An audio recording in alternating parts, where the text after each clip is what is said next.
Welcome back to another episode of Too Many Frames. This is the show where we talk about video games, anime, and everything else in between. Today we have a very special episode. We just had Spider-Man Brand New Day release in theaters a few days ago. We have all recently seen it, and we need to go ahead and talk about basically Marvel. And also, we're going to talk about a little bit of what's going to happen for like the rest of the MCU. Today we have a stacked guest list today. Starting today we have Jose. All right. Good. Okay. All right. Next up we have Max. That's good. And of course we have the GOAT, Nesquik Juice. Did you say potential? Oh, Potential man. Yeah, potential man, Nesquik Juice, of course. And bringing it back, I think Jose is back. We have Jose. I am, in fact, here. Yes, I'm sorry, guys. I was good. just assuring my girlfriend that I was A-okay. All right. Well, with that being the case, let's go ahead and just jump right into it. I don't know if anybody wants to go ahead and take the reins for the first part, but I just want to get everybody's opinions on the film out of a scale from 1 to 10. Where would you guys go ahead and put this movie at? Want to go in order, or? I mean, anybody could go. Whoever wants to say anything first. Okay. I guess I'll go ahead and start. I'm probably going to be really biased, just because I love pretty much all Spider-Man media. Like I'm very biased when it comes to it. I thought Brand New Day was a great movie. I expected it to be good anyways. I expected the fight choreography to be great, and I was just very happy with it. I mean, everything about it was just great. Maybe somebody could probably come up with like an idea, like a general idea of like a low score for it, or something that's like to its detriment. But I've already watched the movie twice, and both times I've thoroughly enjoyed it. Okay. God damn, nigga. Okay. All right. Well, Max, I watched it once. I watched it opening day, and then I watched it with my girlfriend today. No, I watched it. I watched the movie online and in person. I'll give it a nice solid 8. Just giving for any heads up, we don't condone pirating here. Had 4-Star Mon We don't. Studios. We don't, but people on Twitter don't. They don't listen. All right. Give it a nice 8. It was a pretty solid movie. Okay. Across better than the other 3. Okay. We can go ahead and get into the rankings for the other movies in a little bit. Nesquik, did you have anything you wanted to say about the movie? Yeah, I'll give it an S for spectacular. Okay, you know what? I agree. I would say this movie is very close to being perfect for me in terms of like what a Spider-Man movie could be. I do think that the MCU as a whole does kind of bog it down a little bit just because it is attached to the MCU. So it does feel like there are certain things where it's like, well, how come this character's not here? Where is like this character at? Why is this character not doing this and all that? But regardless, overall, there's a lot of high highs. There's not that many lows, at least for me. Not a lot of lows in this film. Not like they're not there, but there definitely is not as many as a lot of people have made apparent online recently. With that being the case, though, I kind of want to go around the room and ask people, based off of everything that we've seen in the MCU, and I know we're kind of jumping the gun a little bit. I want to know, where does this movie sort of stand for you guys? Like, does this like, I mean, obviously, because in my opinion, obviously we already know that this is a very good movie, especially for like a Spider-Man movie, especially Tom Holland's Spider-Man. But where does this like kind of like where do you put this at? Is this like an Infinity War level movie? Would you say it's like closer to like the Captain America Winter Soldier movies? Like, we haven't really talked about our rankings for us at all, so I'm curious as to like where you guys would put this at. Like, how high of a pedestal would you guys put it at? Yeah, Matt, Jose, if you want to go ahead. I will say, I think, I mean, if we were kind of basing it off of that, I mean, monetarily, I mean, a character like Spider-Man, I mean, any type of media that you could come out with Spider-Man is going to make a crazy amount of money. Mm-hmm. Kind of comparing it to, I mean, Infinity War, I mean, it's the second largest opening for a movie. I think it's like what? I know it's close to $1 billion for sure. Yeah, 950 million or something along those lines.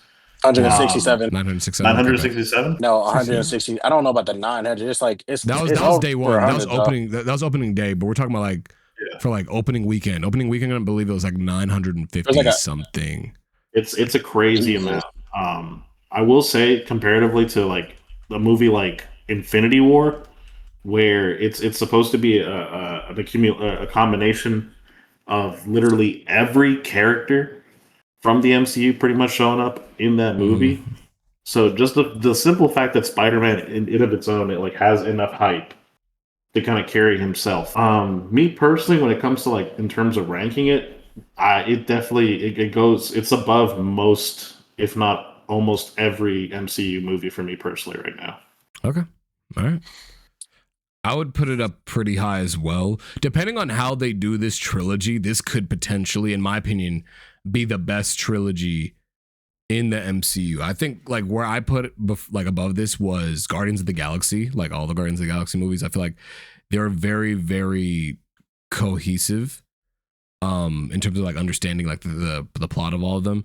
I think the third one kind of gets like a little bit less just because of the fact it comes after Endgame, which isn't that big of an issue. I just do think that if James Gunn had full control of the trilogy and like what happened to the characters outside of their respective like franchises and movies, I feel like that would be like unequivocally like the best Marvel trilogy that we've had. I mean, it still is really good, but I mean, he wouldn't have killed fucking Gamora for sure. Yeah, Because it's like, dude, the Russo brothers doing that kind of just cucked him in that sense, because it's like he had like you can tell that he had an idea as to what he was going to do with the ending, because Peter essentially like retires and he Right. like hands over like command of the Guardians of the Galaxy to Rocket, But like, Right. how nice would it have been if like Peter would have like finished up his ending, like he would have been with Gamora or something along those lines. It seems like that because like even then like he still uses Gamora in the last movie. Well, we could talk about like the overall Marvel stuff a little bit later. I don't want to get too off track. Max, I want to ask you the same question. Where would you put Spider-Man Brand New Day in terms of like, just other MCU movies? Yeah, it's a top 5. Top 5? Definitely, Okay. definitely top 10. You could argue. My personal favorite is always going to be Winter Soldier. Okay. Yeah, I remember we did have this conversation before. Nesquick, do you know where you would put this at? You opened this topic with potential. So I think potentially it is top 5. But in all seriousness, okay.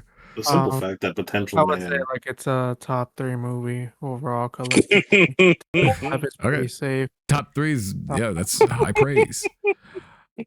I'm an MCU glazer, bro. Like it's crazy. No, I understand. I was gonna say, bringing it back though to the discussion we were talking about before, it is the second top worldwide opening weekend in order. Endgame had 1.2 billion. Spider-Man Brand New Day had $927 million in its opening weekend. Avengers Infinity War made $640 million. And then Spider-Man No Way Home made $600 million. And then the fifth one was Zootopia 2 with $560 million. So overall, Disney all around, huh? Disney all around, but Tom Holland also was like a pretty decent part of a lot of these movies. I mean, he's literally in 4 of those movies, right? Yeah, four of them. Literally, the top 4. But let's just go ahead and dive into the story. So we get, a lot of the interesting parts that we wanted answered before from like all the trailers early on in the movie. We see that we kind of just time jump a lot of the MIT stuff for Ned and MJ. We see Spider-Man is just living and surviving on his own, trying to, make ends meet. We see like early on in the film, he is not really trying to interact with anybody, maybe out of fear of getting too close to somebody just for them to end up being lost later on, or just because he doesn't know how to interact with anybody else outside of like, his friend group. Because I don't know, in Spider-Man, what's it called? Homecoming, he didn't really interact with these guys that much. You know what I'm saying? Like just like his outside of his class, it was really just MJ and Ned as his like inner circle, and everybody else was kind of like either superheroes that he knew, or it was like, him getting bullied by Flash Thompson. So yeah, we do get the flash forward into Ned and MJ graduating MIT. He's doing all this superheroing. We see like how much New York loves Spider-Man. And I wanted to kind of bring that up right now because I saw certain people being like, dang, I wish we could have seen more of that. But I think like we got a pretty good amount of like what Spider-Man does or like what Peter was doing in that amount of time. I don't think they needed to like really stay and harp on that too much. No, I definitely think it would have been a little too much. Maybe if they would have like shown the villains off a little bit more, I would have been happier. Yeah. Like they made it seem like they were gonna have like a larger role in it, which I feel like just probably. I mean, it kind of annoys me because it's like I really wanted to see more of Tombstone. Right. I can't even remember seeing Boomerang. Boomerang, Captain. Not Captain Boomerang. Not Captain Boomerang. Sorry, Boomerang. I'm thinking of somebody else completely. But yeah. Boomerang. They gave us Tarantula was there. I forgot about the guy that runs into the wall. I forgot his name. Cannot think of his name right now. Ramrod. Yeah, Ramrod. I forget. Scorpion was obviously shown. Scorpion had a pretty decent role here. I have a feeling that they wanted him to do more. I felt like they wanted him to do more, but it did feel like it's weird. It's weird because as much as I love this movie, it does feel like this is going to shoehorn a lot of mutant stuff, which I guess we'll kind of get into in a little bit. But it does feel like this is like an introduction for like the real introduction for mutants in the MCU, on top of also being a Spider-Man movie, you know? Because if you really think about it, we've had like an introduction of mutants. How many times? I think like 3 times. 4 times. I was gonna say like if we're talking like Wiccan and Speed, they got introduced there. We had WandaVision. Miss Marvel. She's been rewritten to be, instead of being an Inhuman, she's a mutant. Yeah. Which a lot of people had issues with, but to be honest with you, I think it's very interchangeable for somebody like Miss Marvel. Yeah. And then who else was it? And then obviously Wonder Man, yes, Wonder Man. And then now Spider-Man Brand New Day having fourth one. Well, I mean, spoilers. If we're gonna be open about it. Yeah, I guess we should have probably just did a spoiler warning in the beginning. I kind of forgot about that, but I mean, it should be very obvious. But again, to reiterate about spoilers, To reiterate, I don't really feel like it's much of a spoiler. I mean, it's an obvious thing. Okay, if you really think, I mean, who else? Which other redhead that's obviously like a fucking telepath is going to be in this movie? You know? Okay, so let's go ahead and hop into that then. Let's dive into that because Nestor and I had this discussion last night, right when I got out of the theater, because I already knew, like you and I, Jose, we talked about this in the last episode about who they could potentially be, and we already knew from the jump, low-key, that it was probably going to be Jean Grey as like the person that was doing a lot of the evil stuff in the movie. Yeah. I didn't think she was going to be fully evil.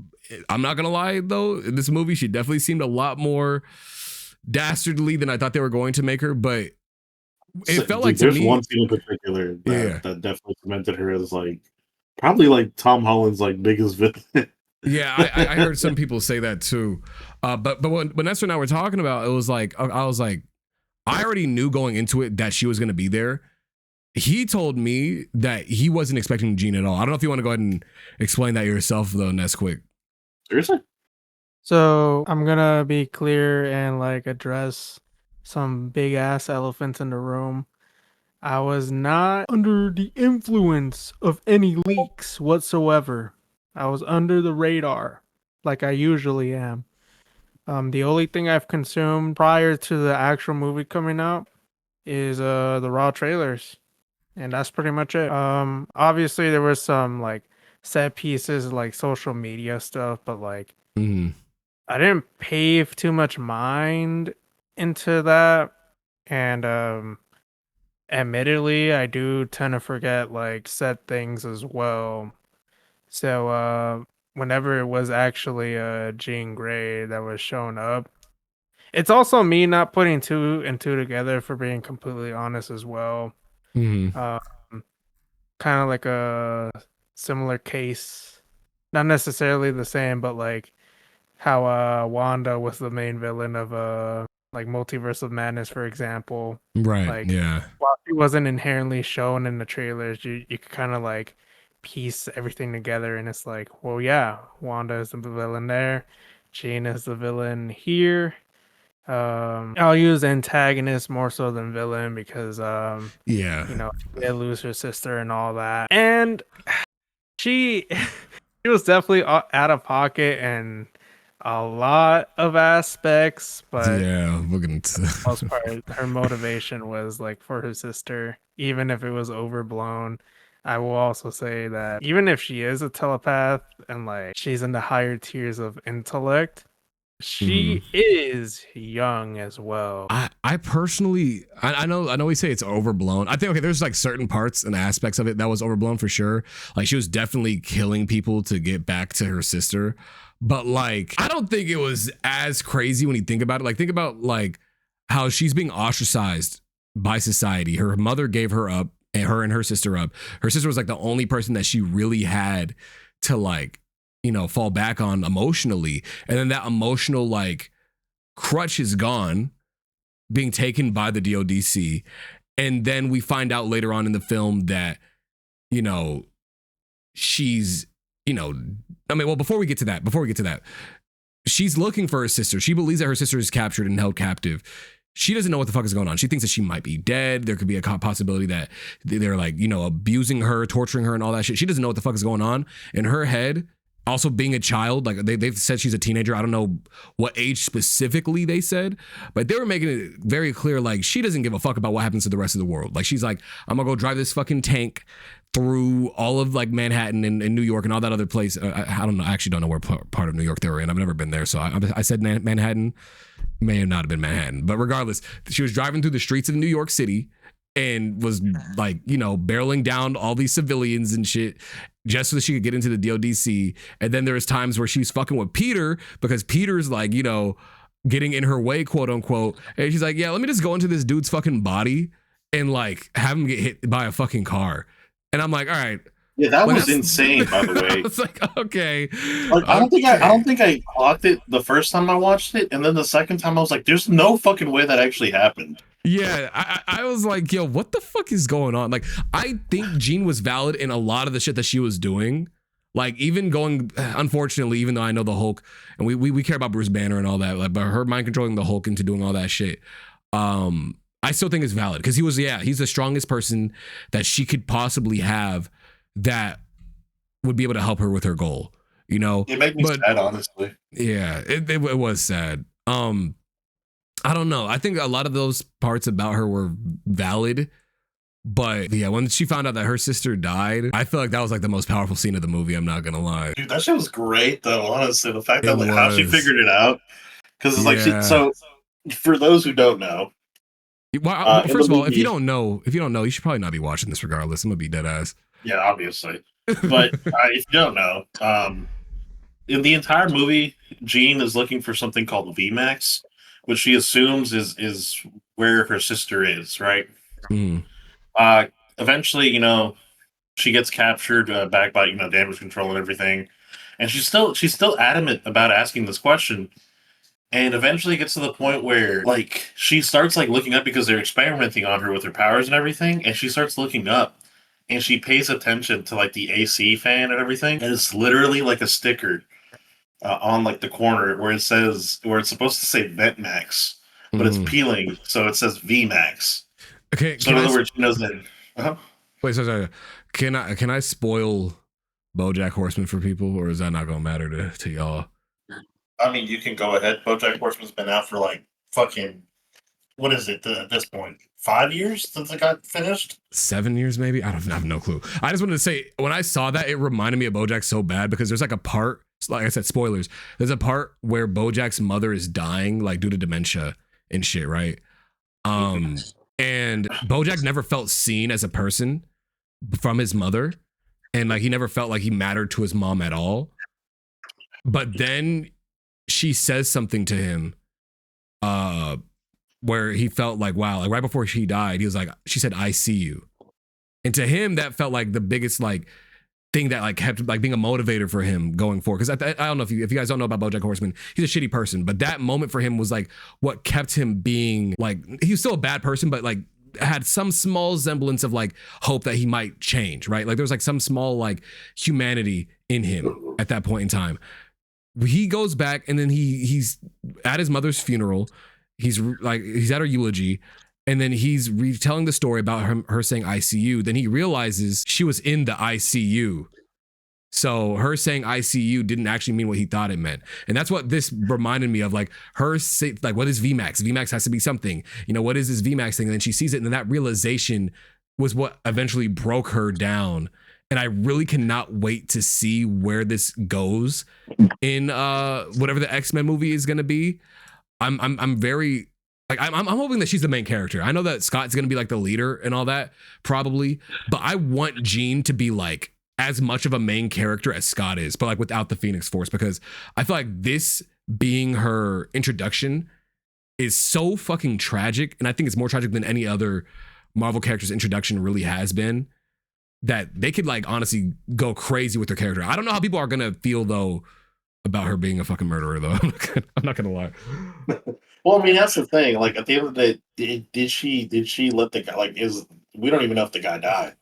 Yeah, like probably, yeah. by the end of the movie, eventually, like you kind of figure out that, or not that you figure out, but like you know, like once Jean and Peter have this confrontation with each other, where Peter, like, you know, like he opens his mind to her and she sees like a message from Aunt May, basically, which I mean fully applies to Jean. They're cool with each other, and then you know Frank Castle Punisher, you know, fucking Yeah. shoots fucking Jean with a fucking 50 caliber bullet. I mean, Peter obviously steps in because Peter's the man. He's Spider-Man. He's the guy. Yeah. He's that guy, right? But during that time, she possesses Peter to make sure that he stays like alive, basically. Which I don't think people really caught on to that, because it's like they're like, how did Jean like make it to where Peter stayed alive? Like, dude, she basically forced him to be awake. Like like Peter probably would have fallen asleep or something and died, or been in like a coma or something. Had it not been for Jean, because like you can literally tell when she like relinquishes control back to Peter because he wakes himself up. Yeah, I have a question for Max, since he hasn't spoken in a while. Max, usually you're not really out here watching a lot of these Marvel properties. Did this movie make you want to watch any of the other movies that included other characters? Like, for example, Yelena was like had a pretty decent role in this movie.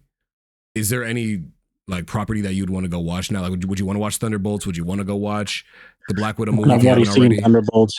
Oh yeah, I've actually. I didn't even know. Would you want to watch Hawkeye? Would you want to watch? Have you seen Black Hawkeye? Widow? Hell no. Oh, okay. Okay. Never. Did you see the Black Widow movie? There was a no. Oh, the Taskmaster? No, hell no. No. Okay. Yeah. Okay, that makes sense. Can you? Hell no. What is your opinion on just like how Spider-Man was being treated in this movie? Like as a character from the directors, yeah. Like from the directors, like I fucked with it better than what it was before. Kind of like more in tune with New York, because the other movies he wasn't like, you know, he wasn't really in tune with New York. If you know what I'm talking about, he's kind of just in there like they were just kind of there.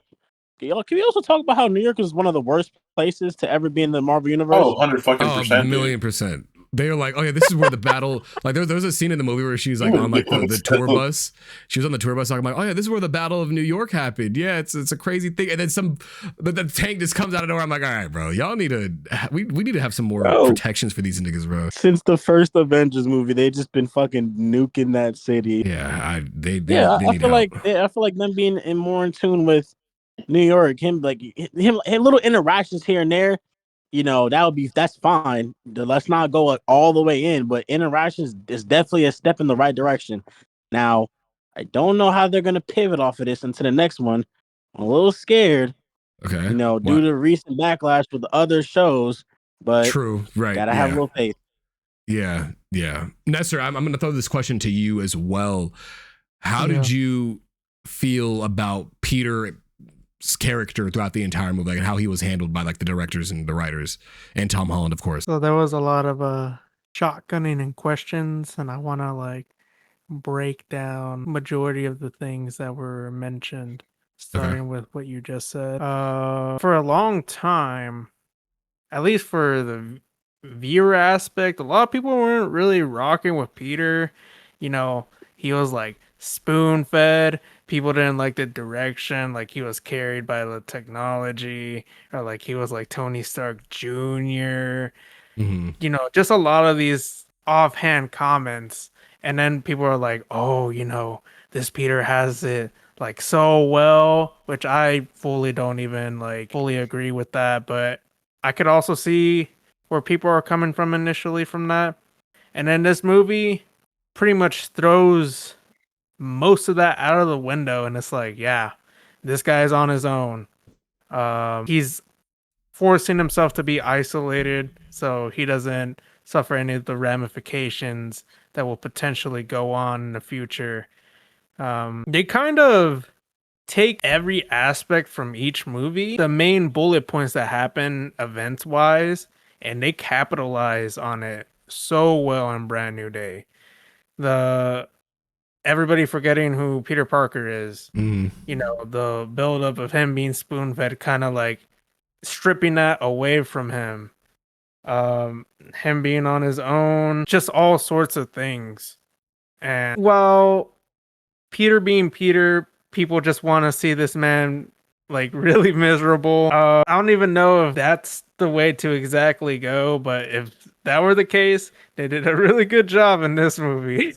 I think that was the best part of the movie, just seeing how desperate he was for like connection, but he just did not think he deserved it. I feel like that's like the most Peter Parker thing that they could have possibly did, you know. I do remember one of the trailers coming out where it was like people thought it was like a remnant of what Tony left, like what was it called? He named the new thing Friday, right? Like after Friday was the glasses, yeah, and then this is Evie. No, the new one's Evie, right? Friday is Tony's new AI after he got rid of Jarvis. After Jarvis, yeah, and then Evie is the new one that Spider's using. Peter conjured up on his own. Yeah, because I want to like highlight a lot of these things because people were like so negative when that one trailer came on. It's like, dude, this guy really is just like Tony Stark Jr. yada yada yada. And then when we saw in the movie, it just goes to show that like he really is. People need to wait for a lot of things. But Peter can't do anything, dude. He's not allowed. He can't do anything. And then not to mention, like, it's okay for him to reference something and adapt to it. And I think this movie does that so well. I mean, he literally goes to Bruce Banner, you know, like, how did you conceal the Hulk? And he adapted it and made it better. Are we forgetting these scenes? Peter is that smart. Yeah, we were talking about this yesterday. Sorry, Jose, I'm gonna let you go in a second. It's just that it feels like people forget that Peter's supposed to be a fucking genius. Like, there's a lot of times where he's like even considered to be on par or even smarter than Tony sometimes. Like, he is a smart guy. He's a smart fella, not a fart smeller, bro. I don't know why they think he's just supposed to be a bum. Like, you can't just be Spider-Man. I don't know, because I was telling my coworker this. Like, not like they say anybody could be Spider-Man. Not anybody could be fucking Spider-Man. When we played Spider-Man, was it 2 or Spider-Man 1? I forget which one it was. Where I think it's Spider-Man 1 DLC, right? Where he's giving Miles like instructions and homework so that way he can know like how to calculate how low a pendulum swings at like a certain speed. Yeah, like you need to be able to calculate that shit in your fucking head at an alarmingly fast rate. Not anybody can do that shit.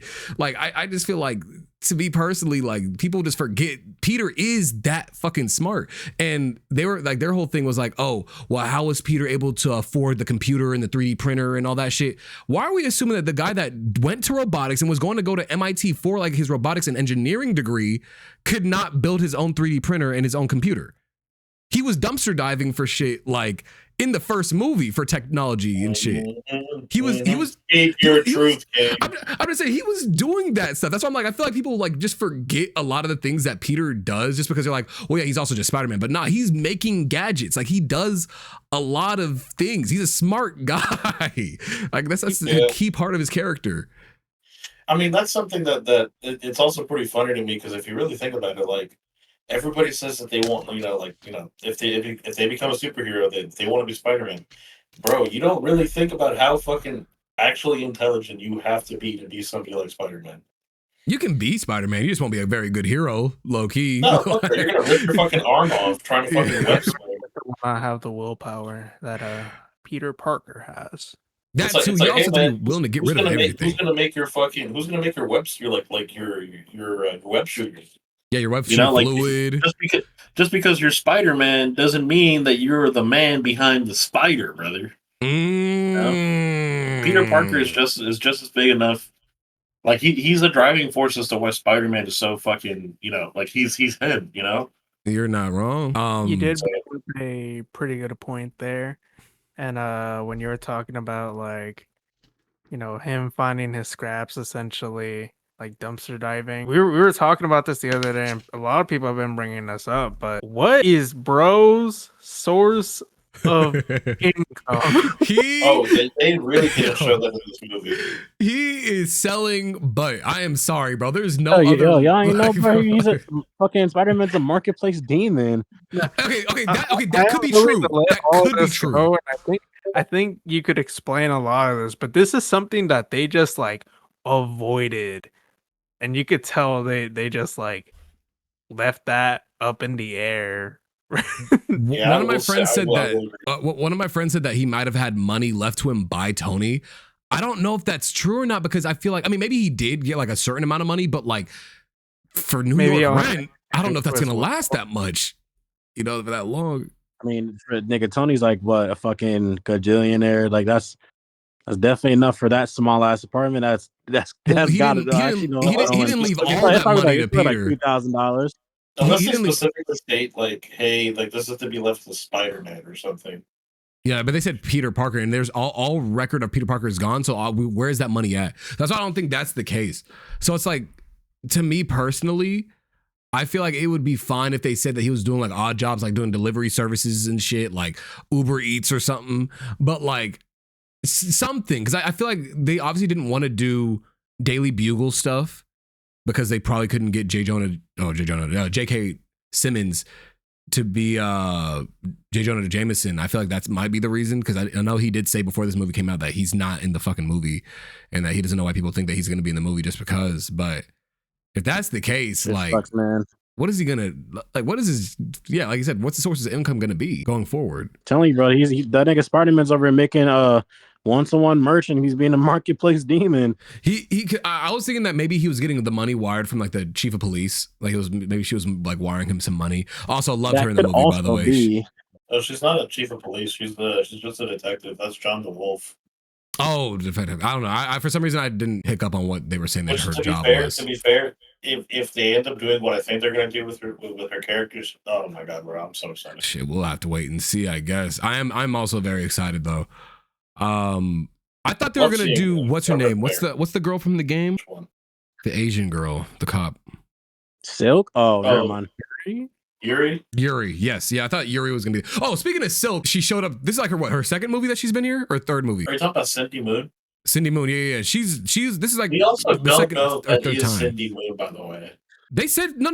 Okay, I swear in he said Cindy. Homecoming. But in Homecoming, they said they had Cindy Moon as like a credit. Are you guys hearing that barking? Wait, say that one more time. Are you guys able to hear the bark? No, I don't hear you, doggy. For sure. All right, I don't hear him. I think you're good. Fuck down, Tato. Leave him alone, bro. Going back from it though, I do think that this is like for like a bunch of reasons. This is definitely the best Spider-Man movie to me personally. I don't know.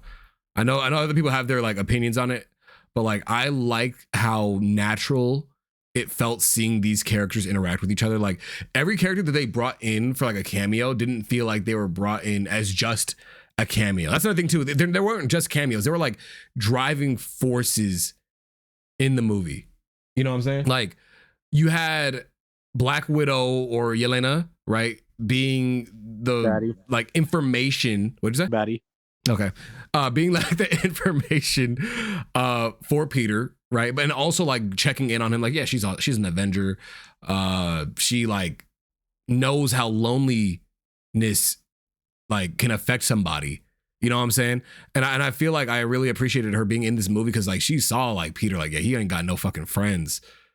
And then she's like, all right, finally, this. She's like, I'm glad the sad man has friends. I was like, oh, she funny as shit. Also, her just being in a bathhouse, very fucking hilarious. Scene was random as shit. Yeah, I still think it's a funny scene. I think it really just goes to show like how just as a character, she's just so charming, bro. She's so fucking funny. I want to see so much more of her. I hope even after 100%. Secret Wars and Doomsday, I hope that she continues to be Black Widow because I don't want like Florence Pugh to like not be in the limelight anymore. I know she's like very popular, but she needs to continue this. I really enjoy seeing her. I agree. But yeah, even Punisher, because like I've never seen the Punisher series. I've never seen Daredevil, Netflix or anything, Defenders, any of that. But you could just tell. For this. Oh, you know what? Shit, go ahead. The floor is yours. All right. Sorry, but I might get hated on this. Okay. But Punisher being this extra goofy after seeing him, because like the last thing that you see from him is one last kill. Like he is in like the worst mental state he's been in. Like he's literally like he's basically, like I said, he basically killed everybody who had anything to do with like his family, his family dying. His family, you know? Yeah. So at this point, like he gets to a point where he's like, damn, am I really gonna have to just kill myself? Because he literally can't think of anything else to do. And then New York goes into fucking panic mode because Kingpin was mayor. Right. And then you know, he comes back, you know, like that's what brings him back is like all the fucking panic and mayhem. In this movie, it is such a fucking change seeing him go from like, let me tell you something, Red. You know, every time I go out there, I see my kid and he tells me to go get him. He tells me to go to fucking, I made some chili. You want some chili? I mean, it's such a fucking change, bro. It's such a funny change to me. Like it's not bad. It's just funny. No, I get it. I think the reasoning why they did that is because he does see like whatever he does see in Peter, he sees like a good person, but also with like how young Peter is, he's like seeing his kid in Peter. Any young person, he sees that person or his kid in them, you know, because he probably does deep down believe that the children are the future. What were you gonna say, man? Can we talk about the fucking Punisher plot line, bro? What was wrong with the plot line? No, bro, he was about to start blinking people down. I mean, yeah, that's him. That was blinking Hulk down. I know. It's like, bro, what else was he supposed to do there? But it was just so funny. Should have brought a bigger gun. He said, what are you gonna do, Frank? Tickle him? I fucking died, man. I love their dynamic so much. Genuinely, I feel like this is exactly what I wanted to see from them. Like we saw some like behind the scenes things, and we saw like Peter like clapping his hands while talking to him. I'm like, oh, he's pissed. He fucking hates this nigga so much. I'm glad though, because like we don't get to see that side of Peter at all. Like Frank, like I saw somebody even say this. Like Frank is what Peter would have turned out to be if he was more vengeful over like Aunt May dying or like losing his friends and all that stuff. At least with his friends still being alive, though, he could have reconnected with them at any point in time. Which I do kind of want to touch upon. We didn't really talk about MJ or Ned at all. How do you guys feel about MJ and Ned? Whoa! What? Fuck MJ. Why? Why? I need your explanation. He said, "Fuck MJ, bro." Even though she had literally nothing, she had no control over any of that. Honestly speaking, fuck Peter for making her forget him. No, well, fuck you. Okay, whoa, you're defending Peter a little bit too much. Hold on, my thing is, MJ had the most calm reaction and most reasonable reaction to finding out that, I guess this is like kind of the opposite, but finding out that her friend was a superhero. You know what I'm saying? Like in other movies or other shows or whatever, like I'm just gonna go harp back on Invincible with Amber. Amber was unnecessarily rude to Mark over that whole shit. Like, yes, Mark should have told her, but also like she made it seem like she would not have been the target for a villain attack. You know what I'm saying? Even though she literally was. And she was, right? But that's what I'm saying. Like she wanted to make it seem like he was in the fucking wrong with that shit, right? With here, she's not wrong. Like he knew, like if MJ told him beforehand, come find me and then tell me what the fuck happened. You know what I'm saying?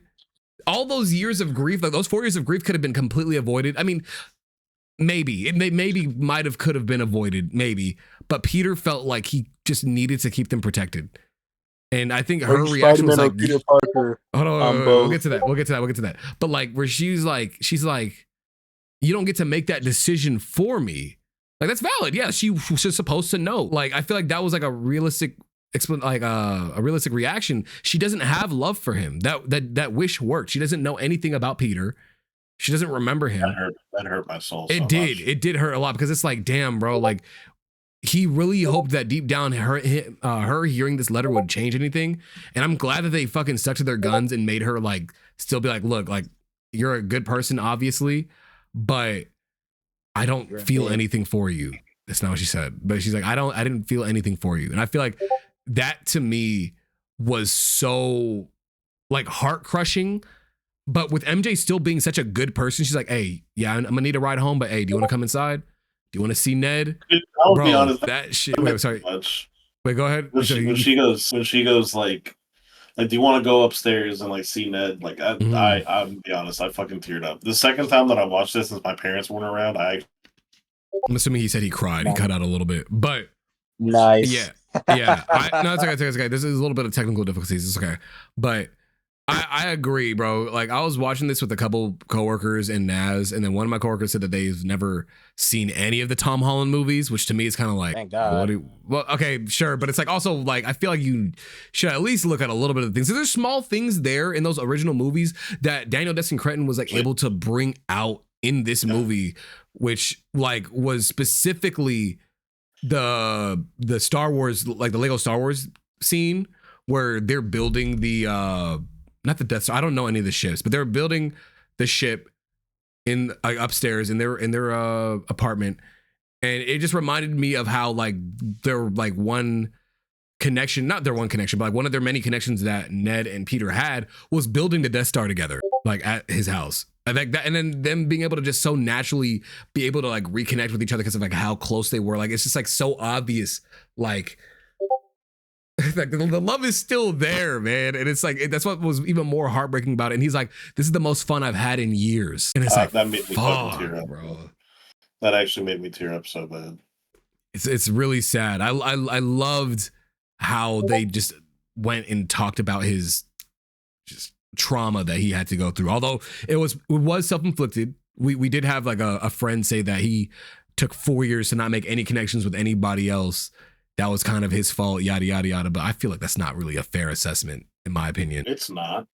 Because again, I mean, he fucking traumatized himself. I mean, with the death of Aunt May alone, like that hurt him so much to where he got to the point where the only thing that he felt like he could do was distance himself from his friends and ensure that would never happen. Like him not having these. I mean, even at the beginning of the movie with the wolf, like he doesn't have that relationship with her. Where it's like, oh, like I know that I know the names of your kids. Yeah, one of them's named Puppy.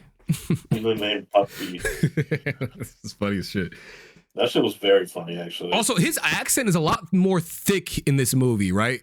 I think he plays it up on purpose. Yeah, he's more in touch with New York. He feels like he's a New Yorker. Like he feels like he's from Queens, even though I'm not from New York, and I don't know, but he does sound like a New York guy.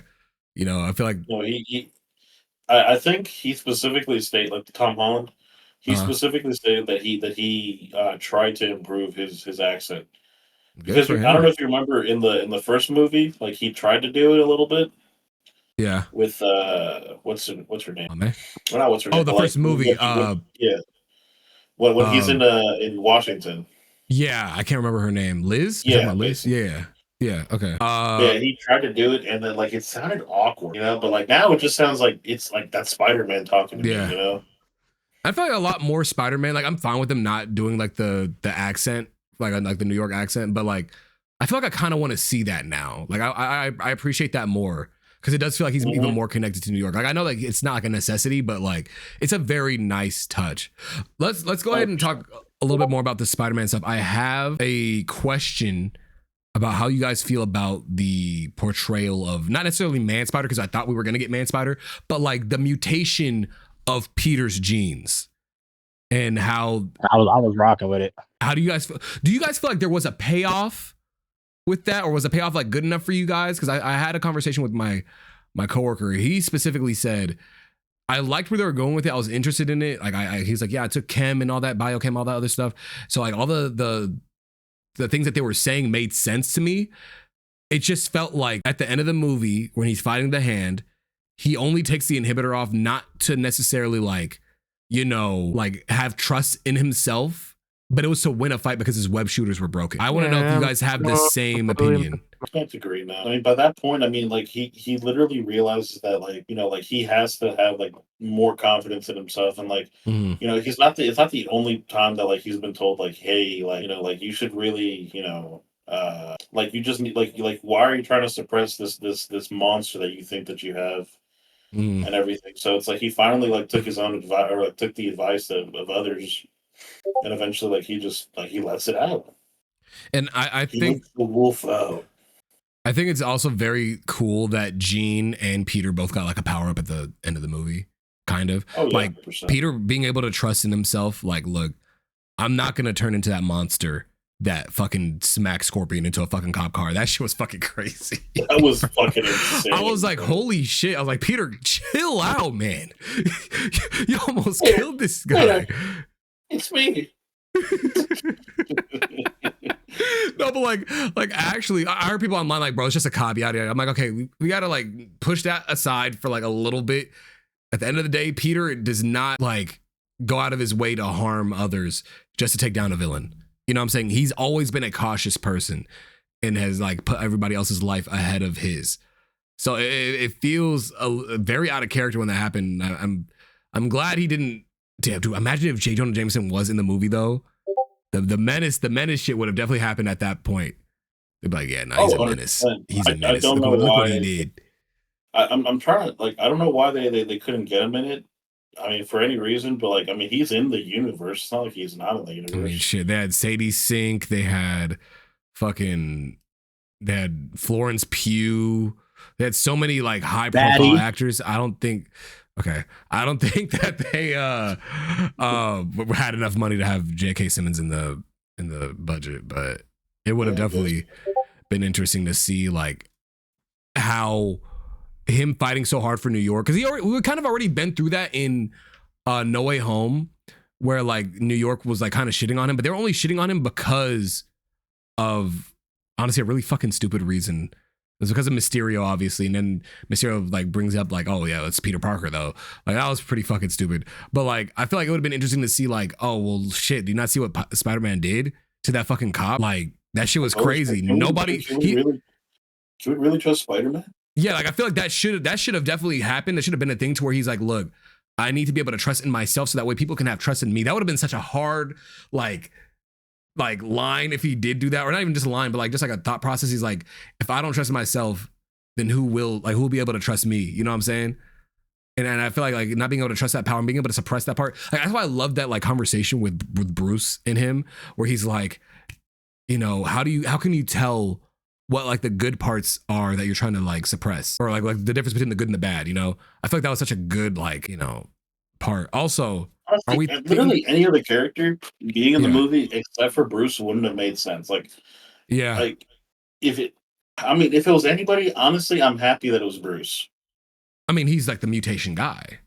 You know? Do you like? Well, actually, you know, would have made a little bit more. No, yeah, Bruce would have made the most sense. Yeah, no, Bruce would have made the most sense. I was gonna say maybe like if they establish a Fantastic Four in that universe, then I could see him going to Reed or anything, because I feel like in that situation he would have went to Reed. Yeah, if you would have gone to anybody, Reed would have been the person for sure. Yeah, but we don't have that, so it's fine. Like I said, it's okay.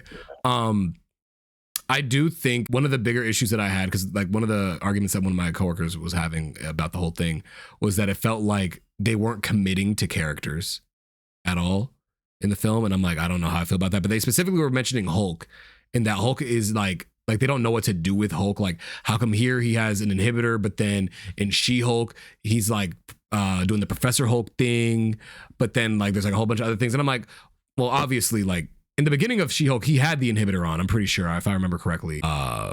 And in Shang-Chi, he had the inhibitor on. I don't know what their plans were going to be for what's his name for the Hulk. We had like we were supposed to see Hulk's son and everything, and like Planet Hulk was supposed to be a whole thing. I'm gonna sound fucking stupid when I say this. Mm. The fucking guy that shows up that shows up at the like for Bruce, like in his class at the beginning, the fucking the guy who painted himself green. You thought it was his son? When I first saw it, I really thought that was his son. That was fine. I couldn't see very well, so it's like I was like, oh my god, is that Scar? Dude, holy shit! Finally, like they actually use him for no. It was not Scar. I think they're gonna kill him. I think they might show him off a little bit in Secret Wars, but I think he's gonna get killed off. Guys, where's my son? As he's just fucking laying there, just lifeless, just dead. I think overall, though, this movie is very good. Have one of the worst cuts ever to see Marvel, bro. I showed Naz, and she was like, "Ew." She said, "What the fuck is this?" Did you say ew over his haircut? Yeah, his haircut specifically. Yeah. His haircut is fucking atrocious. Other than that, what other parts of the movie did we not touch on? Junior, you want to touch on any of these parts, or? Yeah, my bad. Yeah, we kind of want to give you like some space to jump in. Whoa, I don't even know where I could jump in exactly. Like, for one thing, there's just so many points that I wanted to jump into, but I had like no opportunity.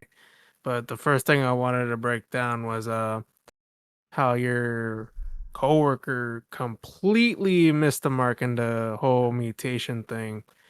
I think that was probably like the best aspect of the movie, because like as bro was distressed, and like he witnessed his ex-girl kissing some other fucking dude, and that's where the mutation happened. Like, the mutation happening is part of his growth in the movie, and we see that time and time again. He's trying to go back to himself. You know, himself is this dude who's completely isolated, alone. I just said the same thing. No, but like proceeding into the movie, it's like, no, you don't really have to be alone. You have to tackle your endeavors. It's like you brought up with like the Banner stuff, like when he questioned if he could suppress like the bad from the good, and then like Banner's like questioning like that's something for you to figure out, or like, you know, it's not all so bad for him to, like, whenever he was having that conversation with MJ when they were at Frank's pad, he was like, you know, I'm not seeing anything wrong with like the current Peter that I'm talking about, right? She didn't say that, like, turned Spider-Man that I'm talking to. Yeah. You know, he saw a little bit more of himself like that. And then the big payoff was obviously when he webbed up the hand. And I forget verbatim what you were saying, where like you wish he said that if I can't even trust myself, like how could others trust me? Yeah, essentially, yeah. I think the thing that he said was way colder, where like they were questioning like, oh, how did it go? About the, are you Peter or Spider-Man or whatever? Yeah. He's like, I'm both. That was Aura. I'm sorry, bro. That was Aura. That was Aura. I will say there was like, when I was watching it in the movie, I'm not gonna lie, they were talking over like a lot of the parts in the movie, so I was hearing like a lot of commentary. I'm like, damn, I wasn't expecting to be on Cinema Sins low key, but I was like, all right, well, whatever. But yeah, like, I don't know, man. I feel like a lot of people do kind of walk into this movie with like, I hate the MCU tinted glasses, so they don't get to like fully enjoy the movie for what it is. And I feel like that's like exactly why things didn't really stick with them. And that because like they were saying to me, and I'm not trying to like talk shit. Like obviously I care about these people, but like bro, they were talking about like, yeah, man, I feel the same way I felt when I walked out of Fantastic Four. I'm like, you're smoking so much cock right now. There's no way that that's true. Like, there's just no way. I don't know. Not even like as a Spider-Man glazer, it's just so obvious like how much of like a quality jump there is from Fantastic Four and even from the past trilogy, because they were saying, well, I still think that No Way Home is the best Tom Holland movie, and I also don't agree with that shit at all either. But I don't know. I feel like every time I try to say something, they were kind of like, nah, let's go ahead and bring up this other part. And I'm like, all right. So I was like, I'm gonna wait for too many frames so I can go ahead and get my shit off. But the thing with No Way Home versus like the Brand New Day situation, I was briefly talking about this the other day too.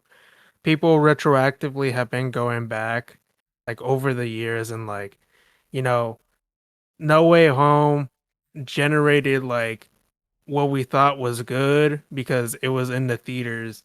It was hype moments and aura. Mm-hmm. It was truly like a cinema experience. And then, when you got to rewatch, it was like, damn, like that effect's not even there anymore.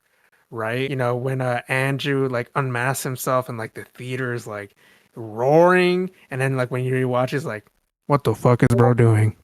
Yeah, it's just quiet as shit. I was gonna say, yeah, you could tell that they're like, they paused this shit or like they timed it just because they knew people were gonna go crazy when it happened.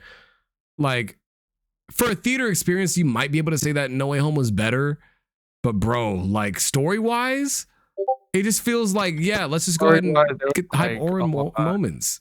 Hype moment aura. A lot more to be desired. There was just like a lot of holes in the movie, and like again. Brand New Day, what I said earlier, Brand New Day takes all the aspects from the original trilogy and like it adapts it and like makes it way better. Like a lot the whole infamous they forget who Peter is and all that. They did it so well in Brand New Day. Like that was like the core part of the movie. Of course, it was always going to be a big ass elephant in a room they had to address, right? Like it's not like everything will be automatically normal, but there's like a lot of depth in these movies that people like are just completely overlooking. And like I don't know, the Spider-Man quadrilogy now has always just generated a lot of hype. You kind of have to analyze this outside of the MCU a little bit, at least. I understand, there's gonna be, your Iron Mans, there's gonna be your Nick Furies, your Doctor Stranges. Like I'm not like obviously there's gonna be some MCU content in there. I'm not saying that there isn't, but Spider-Man is not like your Captain America. It's not your Doctor Strange. It's not even your like the original Iron Man. Like bro could stand on his like 2 toes on his own and generate like Avenger movie level numbers like on his own as a standalone film because he's Spider-Man. Yeah, he's that guy. Do you think Andrew Garfield or any other person other than Tom Holland would have been able to do that show on his own? Like if it wasn't Tom Holland, like do you think that anybody else would be able to do it better? It's kind of interesting because I feel like for their Andrew's time was pretty incorrect in terms of where he landed in the years. Whereas if he landed in like the MCU era, he probably could have done like a little bit better because Andrew is a really competent actor. Right, of course. He was given like little scraps to work with. Like even if you were to look back at the Amazing Spider-Man movies, visually they still hold up really well, but it's just like the key aspects and like how the characters look and like the direction and all that just really falls on its face. Like why did they make Harry like that? Why did they make fucking Electro like that? I'm I don't know.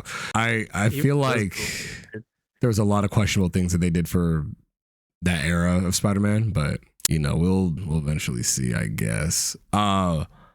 Is there anything else like, I want to go around the room. What was your guys' favorite scene in the movie? Oh man. I want to start with Nestor. Yeah, I was gonna say I want to start with Nestor. Yeah, I'm actually gonna take the room with this. So this is gonna be a bit of a cop out, but I will give a real answer. But like towards the end of the movie, like that entire sequence of events was just done so well.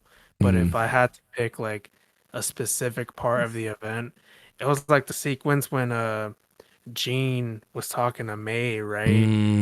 Yeah. They're she's finally getting it. You know, she's reminiscing with Peter. Like Peter's like, "Oh yeah, you would really like May." And then like it turns to darkness as the bullet shows up and Peter takes the blow. Dude, Yeah. I thought that was like peak fucking fiction. And like it went silent too. And just a little insider. My theater wasn't like your AMC levels where, you know, every movie theater was packed. It was actually like quite empty because I went to a Regal Okay. and like it was like damn, that whole sequence was just done so amazingly. Either that or you know, Punisher putting up the act when he had to put on the mask. Yeah, that shit was very funny. I actually like that moment a lot. I'm not gonna lie.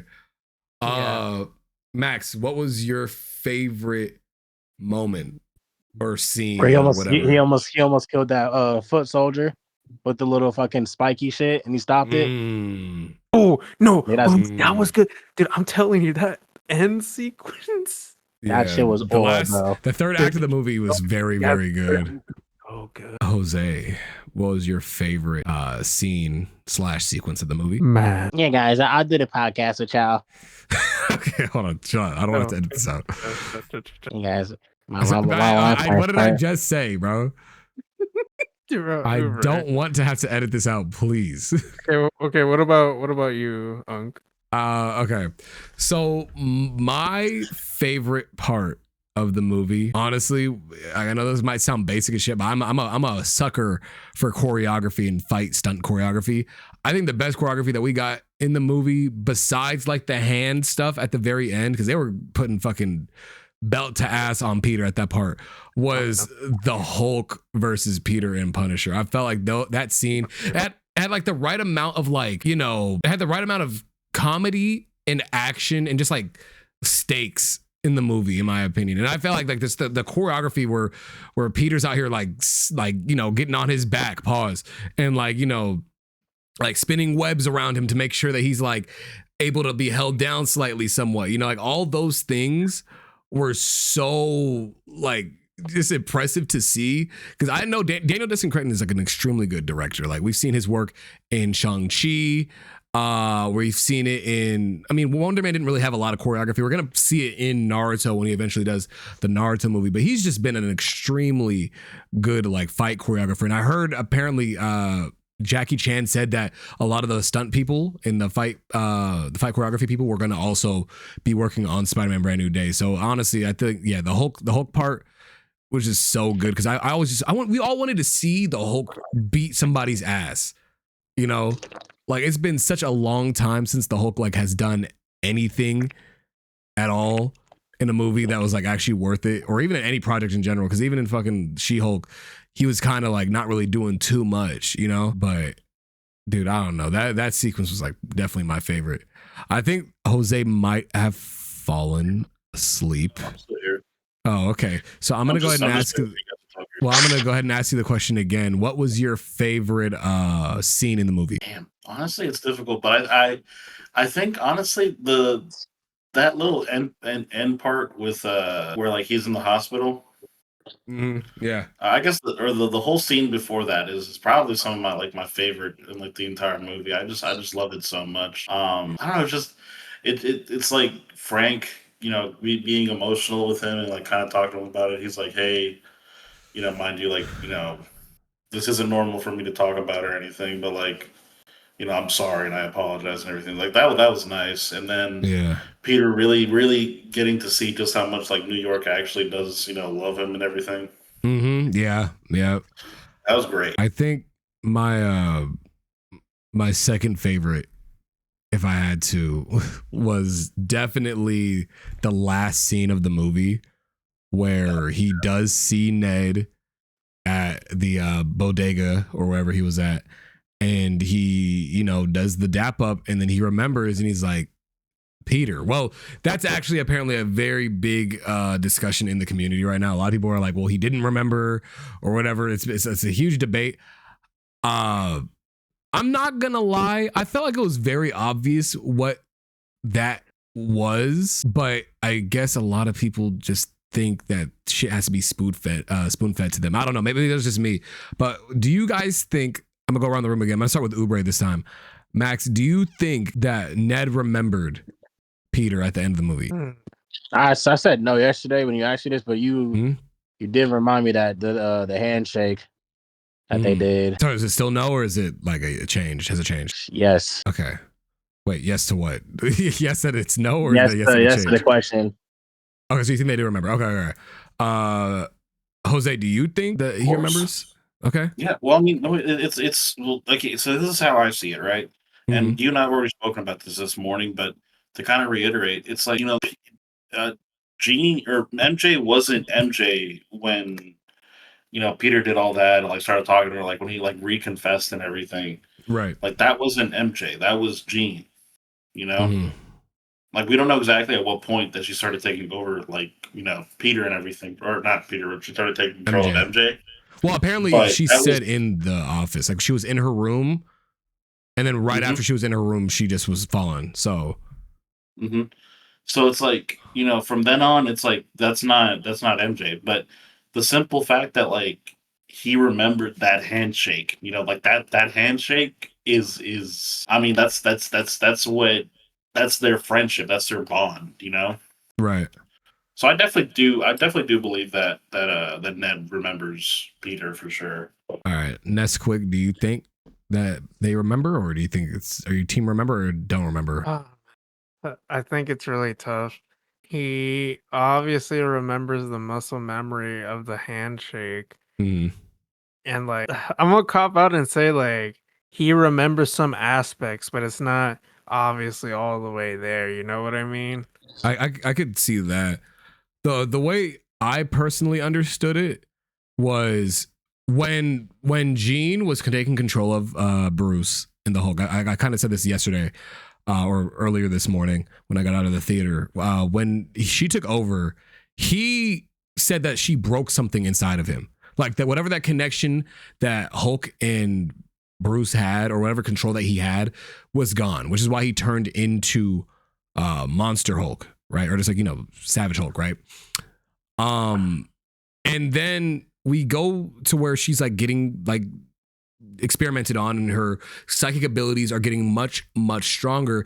It doesn't seem out of the realm of possibility to believe that with her abilities getting stronger, she was able to unlock something within MJ and Ned. Like it feels like to me that it was very obviously telegraphed, because we see that even though she was not able to move at all, we saw a tear come down her face. Yeah. You know what I'm saying? I feel like there was they don't do that just for no reason. I feel like, yes, it could be up in the air for people, and I can completely agree and understand why you might want to be like cautious about believing that they remember each other. But it just feels like to me, like if her power is that strong now, and she does care about Peter enough now, like at the end of the movie, like she obviously gives a fuck about this guy now. Like she wants to see him happy. She knows how sad his life has been. Like I know she, like from what we've seen, she's only seen that Aunt May thing. But when he was out of commission, she was keeping him alive. She was in his mind. It was very likely and very like, you know, plausible that she saw how like sad he was in those past 4 years being by himself and alone, and was like, I'm gonna try to help him, give him that push that he needs. And that was just like the handshake. And that the thing is though, Peter wasn't going to be able to unlock anything unless he himself went out of his way to introduce himself to Ned, you know, which is another thing that I really appreciate, is that like throughout the entire movie, he's like, I can't, because I don't deserve this. I'm not worthy of being able to have my friends right now, because if I have them, then they're going to be put in danger. You know what I'm saying? And I feel like what they were showing us was that with that like key or that door being unlocked in both of their minds, that they could start at least. It may not be like immediate, like, oh, they remember everything, but like the way he said Peter, like, cause I even saw like somebody like recorded the screen. I rewatched it again just to make sure I wasn't tripping. Oh, The way yeah. that's not how he said it, but the way he said Peter, it sounded like he's like remembering, like, oh shit, Peter. You know, and then with going back to MJ, like, she obviously, those feelings that she had before were still very valid. She does not love Peter currently, but we see her playing with the Black Dahlia necklace that she had in Far From Home, that he got for her from Far From Home, and they focused on that. And I feel like they wouldn't focus on such like a like important piece of like their relationship if she wasn't slowly remembering everything. You know what I'm saying? Like I said, it may not be like immediate, like, oh yeah, they remember everything. Maybe like in the next movie, they can, you know, work on that a little bit more. I've heard people say that they should not be getting back together or should not remember anything. I mean, getting back together is a different story than them remembering anything, but I definitely think they do, or that at least MJ does remember slightly more based off of what was being portrayed throughout the rest of the film. With that being the case, though, also I do want to kind of go ahead and touch upon one of like the biggest scenes of the film, because I realized that we didn't really talk about this a lot. Zendaya specifically, very great actress, bro. Like that scene where Sadie Sink took over and she was like, "Wow, you're a great kisser, Peter, but you're also and then, you know, that meme that went around for a long time. I feel like that scene was very, very good. Like that showcased like everybody that got like taken over by Jean did a fucking fantastic job acting like they were possessed.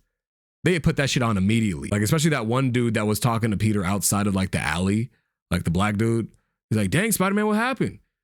And then he was like, "Dang, that's crazy." You know, I'm gonna go see MJ right now. Like everybody was going crazy in their bag. Like they had like that small role, but that they made sure to make that shit count, you know, and I really appreciated that. But with that being the case, I want to go ahead and bring another question to y'all. Where do y'all want to see Spider-Man go in the future of the MCU? And are you guys confident that it will be done justice? Yeah, bro. I'm trying to see him go inside of Jean Grey. All right, bro. We're turning this shit off. Like, can we be serious for like a couple seconds, bro? I was gonna be serious until he made that fucking comment. Max, you're not coming back on the show ever again, bro. I'm trolling. We do gotta see. Like, I want to see him and Derek, bro. Daredevil was Spider-Man must see TV. You know what? I'm throwing in the big guns. I'm not pulling any punches, bro. Where the fuck is the Sinister Six at? You want Sinister Six right now? I can see. I mean, aren't they locked up by Sony due to the movie stuff? Who cares? There's a chance, but they showed Tombstone, they showed Scorpion. True. Vulture could still come back. True. A lot of these characters could come back. It just depends on what else would be a part of the Six. I feel like you definitely get Vulture coming back. We definitely get Scorpion, and then maybe Tombstone. I feel like they're not going to leave Tombstone alone after this. What would the other three be? Hear me out. Okay. Secret Wars is gonna do a lot of shenanigans. Uh-huh. It's gonna be on the level of Superboy Prime punching reality and rewriting history. Oh shit. On the levels. Okay. Green Goblin is gonna be there too. You think so? You think Green Goblin will be able to come back now? No. I have something to say. Fucking coping, but he had the potential to be there. Oh, he has the potential. I see. I have something to say. Go ahead. For the love of fucking God, every time you see a fucking black dude, it's not fucking Miles. Oh, dude. I saw that exact post. I blocked him immediately. I'm like, we're done. We're not doing this. Every fucking time they see it, is that fucking Miles? No! Black people cannot exist in Marvel without it being Miles. And that guy didn't even look young enough to be Miles. Miles is supposed to be 13. Usually, he's also not black and Dominican. Like that doesn't look black and Dominican, bro. Yeah, I was gonna say more so along to like where like Miles should probably be here in some capacity, right, in the future. But yeah, y'all make good points. Like I'm gonna be dead ass. Go ahead, Jose. Miles needs to show up whenever Peter's like more of like an adult. Like I think if he was like in his 30s, like that makes sense because that way he's mentoring a youth, or maybe not 30s. Okay, sorry, scratch Well, no, that. 30's Late fine. 20s, late 20s is better, I think. But like I don't know, like he's supposed to be mentoring him. He's not supposed to be around the same fucking age as him. Well, if he's 13, that should be fine. He can still mentor him if he's actually 13. If he's like 16, about to graduate college and shit, or not college, sorry, about to graduate high school. Yeah, sorry, my bad. That's not that great, in my opinion, because, they're way too close in age.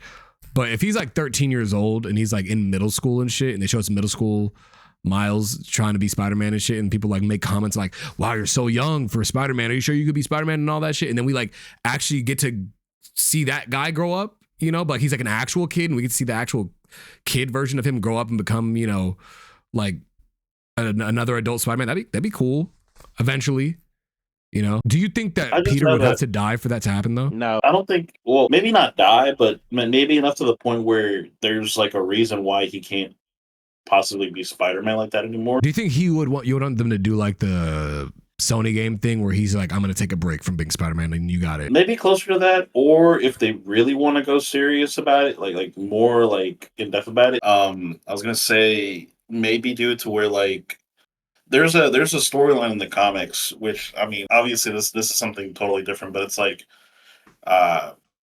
there's a villain who basically like leaves Spider-Man to the point where he cuts off his leg, he kills Mary Jane, and like they have a kid together and everything, and the kid's eventually who becomes Spider-Man, but like Peter's still like that's why Peter doesn't want to be a Spider-Man anymore. So they could potentially do something similar to that, where it's like he gets to the point where like he gets fucked up completely. I could see that being a thing. Doubt they would. But I mean, that'd be like, honestly speaking, like I just like Sony's kind of dropping the ball with Spider-Man, especially with like all of his villains. Just the simple fact that like we can't have like Venom and Spider-Man together is probably like one of the biggest crimes. Yeah, it's very disappointing that we don't get to literally see anything, bro. Like shit, the Venom symbiote, we don't even get to see that, which might be fine. Honestly, I don't mind us not seeing symbiote stuff right now. I'm okay with that, as long as they do get to show us other things outside of it. But like symbiote Peter would be so cool to have eventually. But I think they kind of say, oh, go ahead. Sorry. No, I was gonna say I feel like we kind of got a mini symbiote thing with this though, so I'm fine with it not actually being. Well, like to be fair, like a way to have written in the symbiote would have been like like I don't know, like maybe at the end of it, like Peter does die, like at the end of this movie.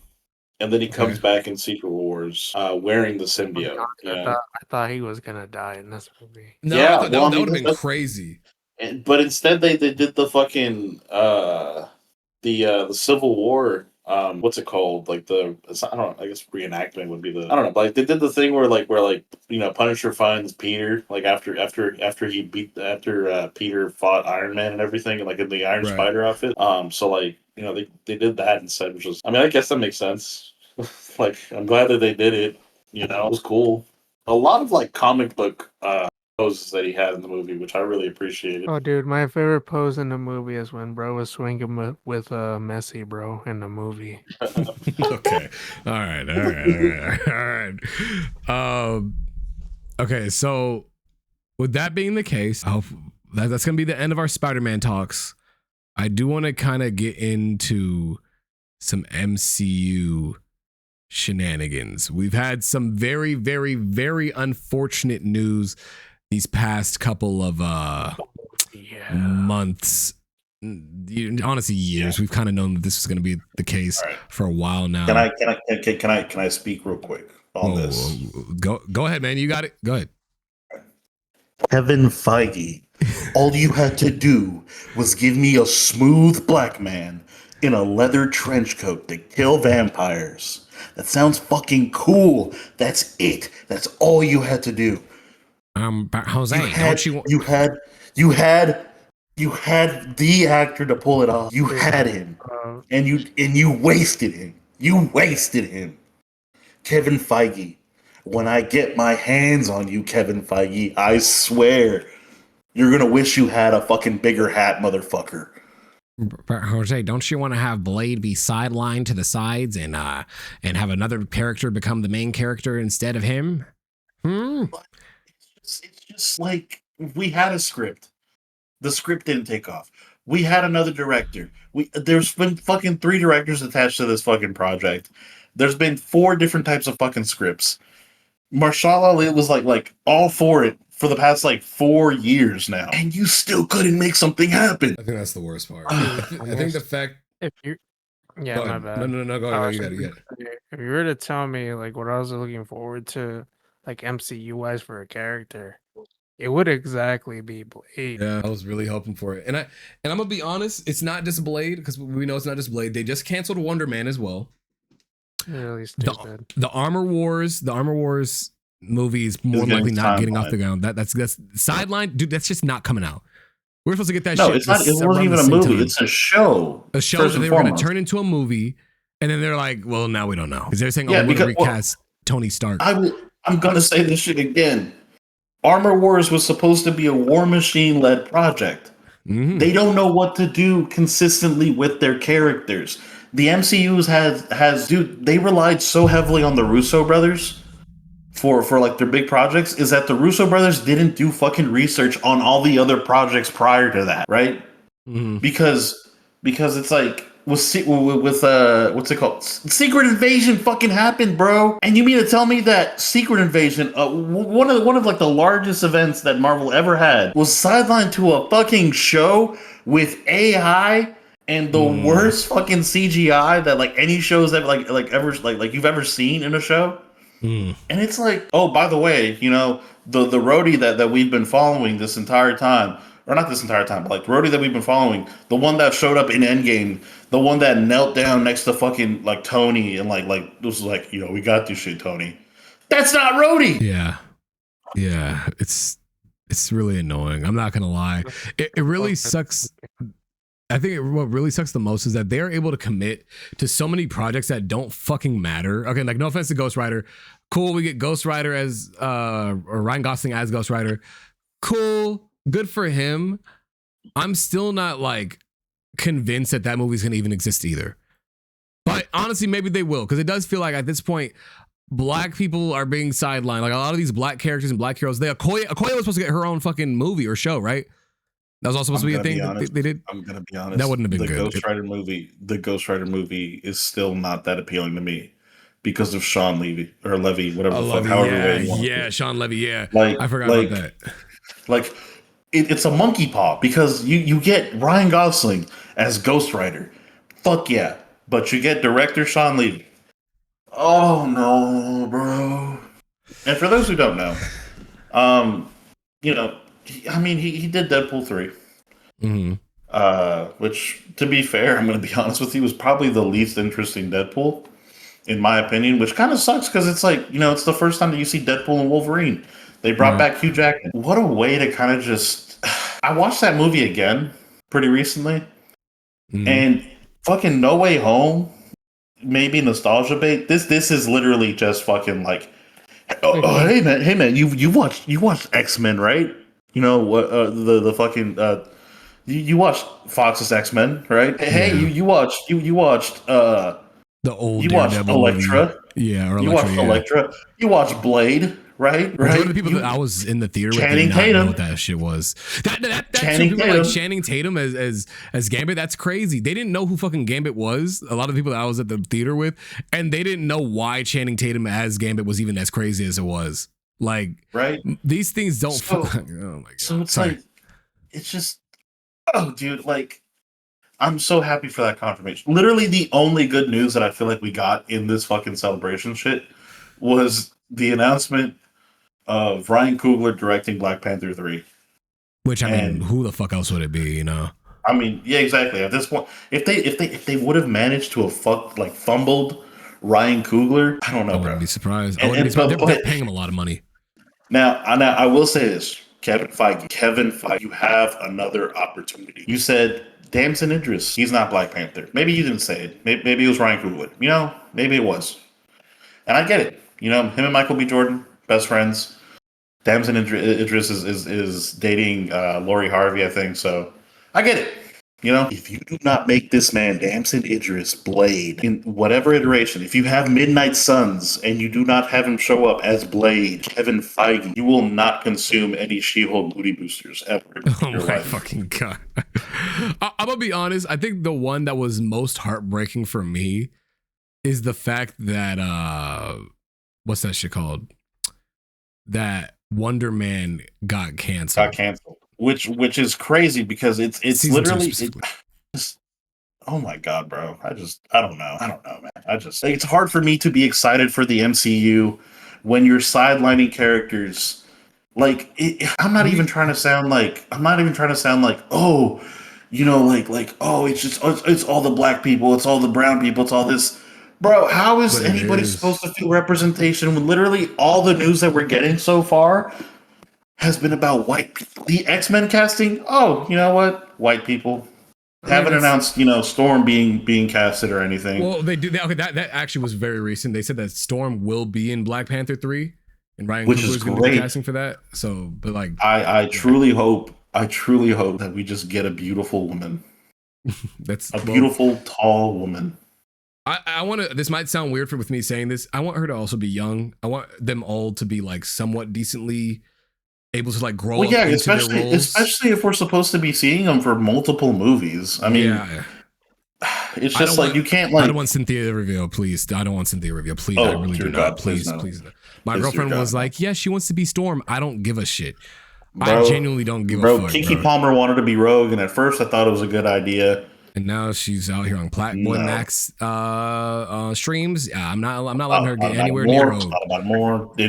Don't really fuck with that idea anymore.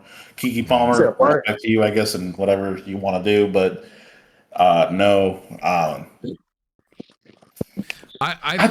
the MCU just does not have me excited. Like, this fucking movie Doomsday does not have me excited. Like, I saw the trailer. It looks like poo on fucking poo taken out of the toilet and captured in shittier cameras. You know what I'm saying? Right. Like, it doesn't look good. It looks like it's just gonna be like hype moments and aura, and not even aura, just hype moments. That's all it's gonna be. Well, Doom has to have. If they don't give Doom aura in that movie, I genuinely think that's gonna be like the biggest flop. I think it's gonna do well for people. Every bit of aura that I think Doom has. I'm sorry to interrupt you. No, go ahead. It's just neglected by the fact, like negated by the fact that it's just Robert Downey Jr. in there, bro. Mm-hmm. And I was telling people this too. Like, I think what makes me the most upset is that I don't mind them doing Secret Wars. I'm mad that they're doing Secret Wars now. Like, this is your next big movie, like Doomsday and Secret Wars. You're doing that shit now. We're never gonna get Doom ever again after this. Like, I think we had this conversation like a year ago, maybe a year or two ago before, but it was like, I want to see Doom is like the best, in my opinion at least, the best Marvel villain that they have. The fact that they're gonna go ahead and just rush his introduction, and I really think that Kevin Feige is like literally like the stupidest nigga on earth when he was like, oh yeah, but we didn't build up to Thanos at all. Even if Thanos wasn't necessarily being shown visually, he was doing up, he like, we saw that he sent Loki to, you know, get the fucking Tesseract, you know, so he could get one of the stones. Guardians of the Galaxy. He signed Guardians of the Galaxy to get the stone. We saw the reality stone in Thor fucking Dark World. We saw the fucking time stone in Doctor Strange. All these were building up in the Infinity Saga. So yeah, sure, like, you know, Thanos himself wasn't being built up, but the Infinity Stones and Thanos go hand in hand, bro. So at that point, he basically was being built up. They were building up to something over 10 fucking years, which is why the Infinity Saga, even though in my opinion, there's like a lot of stinkers in that saga, it was still considered to be one of like the most like groundbreaking and revolutionary like cinematic, you know, masterpieces because of how interconnected everything was. And you're going to tell me that, no, this is just as built up? No, the fuck it's not. You had me sit there and watch Ant-Man Quantumania in fucking theaters, bro. What are we talking about? I saw Ant-Man Quantumania day one. Why? Why did I have to sit through that shit? You're not going to even bring back fucking Ironheart. We have no news if Ironheart's ever going to even come back or not. They're going to be like, oh yeah, guys, Mephisto's going to be in Ghost Rider. Well, yeah, no fucking shit. He better be in fucking Ghost Rider. Not even just that. Like, all these characters that they're talking about, we don't even know if they're gonna be in Secret Wars or not. And even if they are in Secret Wars, what the fuck are they gonna do? Breathe for like 2 seconds. No, bro, no, because I'm angry, bro. You're gonna tell me, oh yeah, bro, Agatha all along, cool. What the fuck are they gonna do? What is Wanda coming back? What is happening right now? Nothing burger projects. Where is what's her name? Hawkeye. What's her name? I can't think of her name right now. The girl. But yeah, what's her name? Like, what's her name? Kate Bishop. Kate Bishop. Yeah. Sorry. Where is Kate? Where is she? Well, Kate did pop up at the end of the Marvels. Right. No, well, yeah, but still, but like. Where though? Where are the young Avengers at? Shang-Chi was sidelined for years. I want to quickly bring. Sorry. Yeah, go ahead. Over chat really quick on how we were talking about the cancellation for a lot of these films and all that. Even outside of that, a lot of these characters have just been like in the shadows or have seen zero ever since their introduction. You have your Moon Knight. Where the fuck has he been since the show? You just brought him up right now, Amon. With Shang-Chi. He's coming back in Doomsday. The last time we saw that man was in his own fucking movie years ago. Also, What If? He was in the What If series. Get the fuck out of here. Bro, he wasn't in What If. Actually, sorry, scratch that. He wasn't even in What If. He was in Marvel Zombies. Oh, my bad. Marvel Zombies. My bad. Yeah. I forgot that was a whole different thing. Speaking of which, also last time we saw the Eternals, Marvel Zombies. Where like they have all these big name actors and they don't fucking use them for anything. That's another issue that I have with the MCU right now. You know what the MCU needs? What? Haley Atwell, bro. Oh, Haley Atwell, bro. Yo. Look, Haley Atwell, I have no issue with you. I'm gonna be so honest. If you, for some reason, you're listening to this shit, I have no issue with you. I don't want to see your ass in a movie ever again. I'm so dead ass. Like in a Marvel movie specifically. Sorry, let me go ahead and change that. I don't want to see your ass in a Marvel movie ever again unless it's to like react to Steve dying. Like, I don't know. But even then, we don't need Steve. These niggas think that we need nostalgia so bad. They're trying to nostalgia bait people so bad, being like, wow, this is just going to be hype because we get to see Steve Rogers again. Because nobody's seen anything since Endgame. They literally have to fucking like, they're resorting to using nostalgia for people. Like, it's just nostalgia. It's just hype moments. And then like, it's Doom. Like, I know he hasn't really been shown off a whole lot. It's just every time that I think about Doom, I get sad. Yeah. Because I really fucking hate the fact that Robert Downey, like bro, he had a perfect send off. Like, I get it. Fuck it. Like, bro, I understand if I can't do any better than Robert Downey Jr. as Tony Stark. I get it. That doesn't mean, hey, Robert Downey Jr. should be the fucking leader of Latveria, Dr. Doom. Like, brother, what in what fucking reality? In what fucking reality does that make any fucking sense? It doesn't. And I get people, and then there's people who say like, oh, you know what? Maybe this is actually a part of the universe where, you know, Tony Stark, like that's not actually Tony. No, then you're fucking discrediting everything that happens in the MCU. Because you mean to tell me that, so you mean the guy that we've been following this entire time, like our fucking Tony Stark, wasn't actually meant to be Tony Stark? He was meant to be Victor Von Doom? Oh my God, I would hate that shit. You know what I'm saying? Like it's just, like everybody's like, oh, but what if this is actually the precursor of our universe? And like we learned that like the MCU, you know, it's not on actually a set path, and they're like, who we've seen is like, and like, you know, Tony Stark isn't actually Tony Stark. He's Anthony Stark, the fucking brother of Tony Stark, who was like, you know, this because Tony Stark's actually a fucking alien. Stop. Which I don't know if it's been retconned or something. Stop, but dude, please, I don't want to hear that. I'm gonna get angry, bro. Don't tell you that. Dude, but but they've even said it. They've even said it. Secret Wars is not meant to be a soft read. Sure.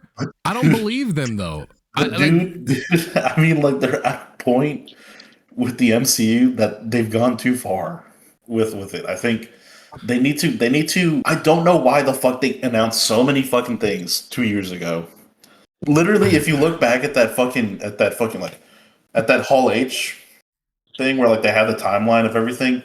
Yeah. Almost half of those fucking things are gone. Like it's like fucking Thanos snapped them bitches out. And they need to stop doing that shit. Like going forward after Secret Wars, like I know they're gonna be like, oh, we're trying to do the mutant saga. No sagas, no more sagas. You planning out the saga beforehand is gonna obviously make people expect something, and I don't want it anymore. I don't want multiverse saga. I don't want Infinity Saga. I don't want no saga. Just make it. Just make movies. Because the simple fact here is they expected an entire like series of movies to hinge on the shoulders of Jonathan Majors. Yeah. You know what I'm saying? Like he's a great actor. He was a great actor in fucking Kang the Conqueror. Guess what he's doing now? Daily Wire movies. He's doing movies with Daily Wire. So he's doing alt-right fucking movies. He's in the alt-right pipeline because he got fucking canceled because of him abuse. Sorry if this isn't meant to discredit anything. I'm not sure how that trial went. Honestly speaking, as soon as like somebody like an actor gets an allegation, like something similar to that, I kind of stopped like really like listening to them.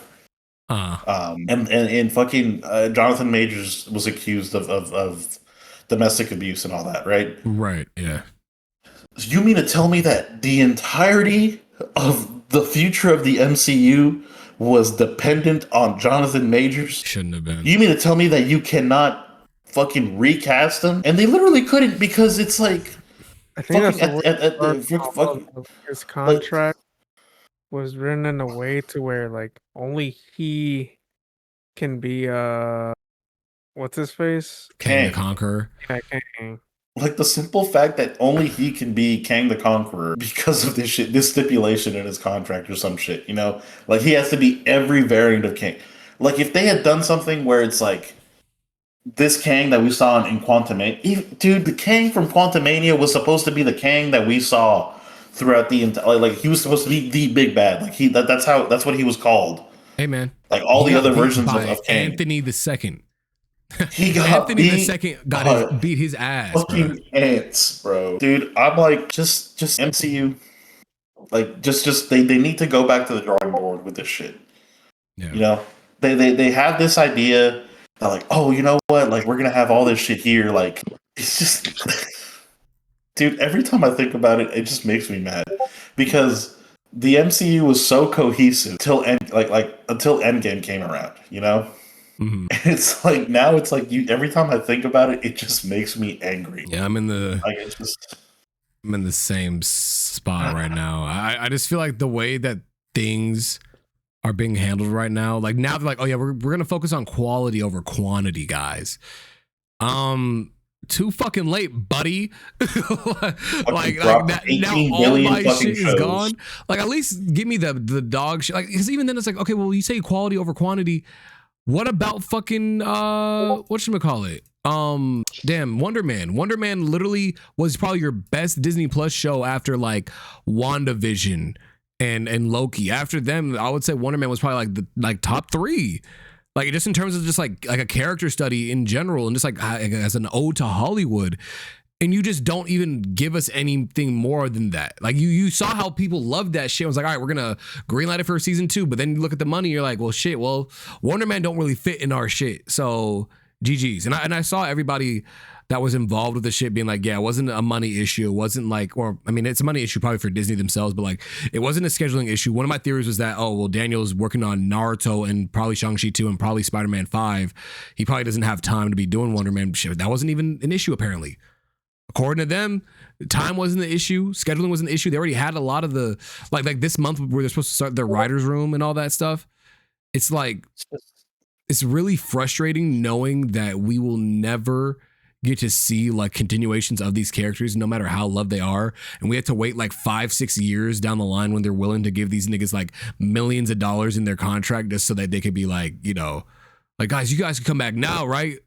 2 mil, yeah, we got 2 mil for you just to come back as Wonder Man. Like, nigga, fuck y'all, bro. Have respect for your actors, man. Have some respect. Nah, bro, they're not white. We can't do that, bro. The people of color. Look at the Shang-Chi actor, bro. They had that nigga on standby for 7 fucking years. Seven. And what makes me mad is that like they clear out their schedules, you know. to like be in these Marvel movies. They were expecting to be in Marvel movies like constantly. They were like not forced. I mean, obviously their actors are gonna have to find other work regardless, right? But it's like they thought that this was gonna be their future, and they didn't Keep even in get mind, to do bro, that. they had the Captain Peggy Carter bitch on VA standby so many fucking times, but couldn't work out one fucking storyline for Shang-Chi. We know one of the most important niggas in Marvel history. I don't know if you can call him that much.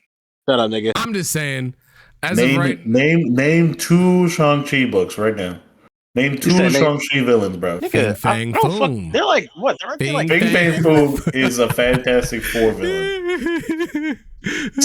Hey, you gonna say motherfucker gonna say holy fook. nobody cares about no that's Shang-Chi Fing villains. Fang nigga. Foom We care about who he's fighting. Fing Fang Foom is a Shang-Chi villain sometimes. He was a Iron Yeah, Man I'm not villain. gonna lie, that sounds really racist. No, but like that's it. Fing Fang Foom's a dragon. He's an actual character in the shit. He's a space dragon, yeah. That just sounds crazy. That's his name. Okay, anyways. I'm looking it up. funny. I'm looking it up. Apparently, Boomerang was a Does he villain not for have- him. Dear Lord. What? No, Boomerang. Yeah, he don't really got that many villains. I'm not gonna lie to you. Yeah. So I said important because in like the most major fights, he's fucking there. They We put talked about- Betsy Braddock there. They put fucking Psylocke as one of his villains.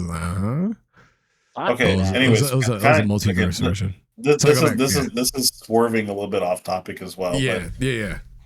But this is what I'm saying. What I'm going to say right now is swerving off topic. But Oh, okay, good. the DC is just starting, and it's already starting to get to that point as well, where it's like it's starting to just become less cohesive. Okay. I don't know if we should bring it up, but like No, go ahead. I don't know if anybody watched Supergirl. I here, did. right? I enjoyed it. Listen, I thought it was an okay movie. I liked it. Yeah. Did it add anything to the future of the DCU? You know, how is it that like that an establishing universe or a universe that is still establishing itself in that universe, you said, you know what? The next movie of the DCU should be Supergirl. You know, We should have got Batman. I'm not gonna lie, but it's fine. Though. I get why they went I'm with not Supergirl. I'm not gonna lie. Wait. What got side or what movie made Batman get sidelined? Sandman. I'm so tired of fucking Batman, bro. Like, give my nigga Green Sandman, Lantern a fucking movie. Clayface. I meant to say Clayface. What the fuck? Sorry, I'm bugging. Right. Give So my nigga Green Lantern a fucking movie, bro. I'm tired of this fucking slander. well, I mean, to be fair, he's getting a show. I don't know. Fuck, I want a movie. Bro, the last Green Lantern But thing we have is Ryan Reynolds, bro. Like, come on. I think that's Yeah. another thing too, where I'm like, I don't think they have the money to do a bunch of movies. I feel like they're not making as much Bro. money as they can. Like Disney has enough money to throw around these. I mean, well, at least in the beginning of the multiverse saga, they had enough money to like make these fuck ass shows like She-Hulk, and actually She-Hulk is not a fuck ass show. My bad. I don't even know why I said that. I'm genuinely gonna have an aneurysm. But like they had the money to throw around a lot of shows and like be able to experiment. DC, Warner Brothers, they don't have that money right now. They are in a crisis right now. We don't even know if they're going to be bought out by Paramount at this point. Like there is like, Infinite Earth. Yeah, bro, you know, let's let's make 4 different Batman movies, you know, the Justice League Snyderverse, and not include Green Lantern multiple fucking times. I'm tired of this shit. We don't went through like 3 different fucking Batman trilogies, and Green Lantern has 1 fucking movie. You know, Amen.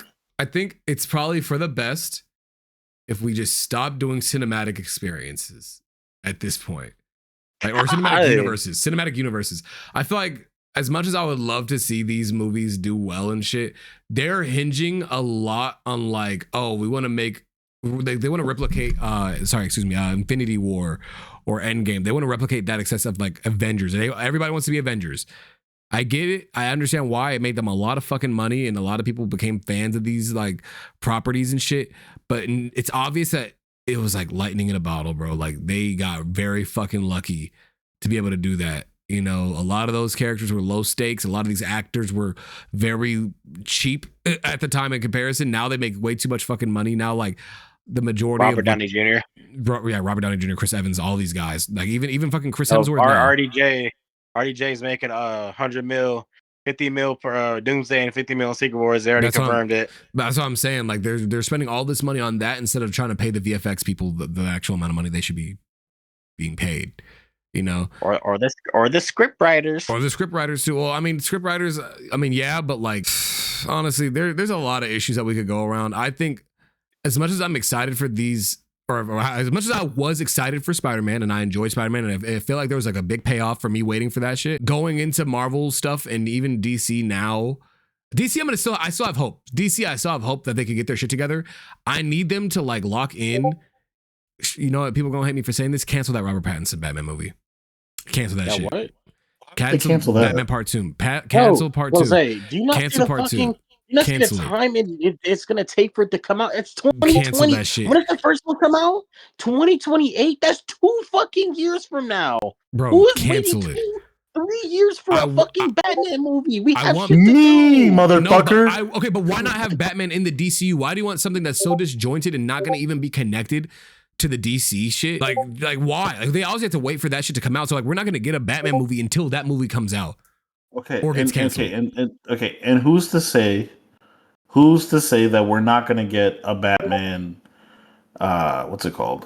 Project? That we're not actually who's to say that we're not actually gonna get a fucking bat like who's to say that Robert Pattinson is not gonna be Batman? Oh no, man. I mean they pretty much said that they're gonna have Damian Wayans be in the Damian Wayne is gonna be in the movie for Raven the Bold.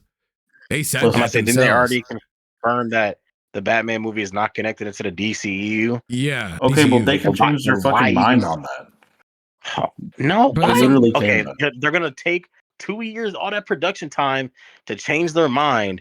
Bro, they haven't even fucking you said production time. They haven't even announced who fucking Batman's gonna be yet. But that's what I'm saying, bro. Like there's too many like conversations about whether it should be Robert Pattinson again or or who it should be. Like, why are we waiting this fucking long for like the core? I was about to say Avengers, the core Justice League. We should not be waiting this long for the core Justice League. Why the fuck are we not getting a Wonder Woman movie right now? Why, okay, you're just sexist. But why are we not getting I know we just had Aquaman, but like, why are we not getting Aquaman stuff? Like, yeah, he said Green Lantern show. Okay, cool, whatever, I guess. But like, these are key members of the Justice League that are just like we're getting Superman first.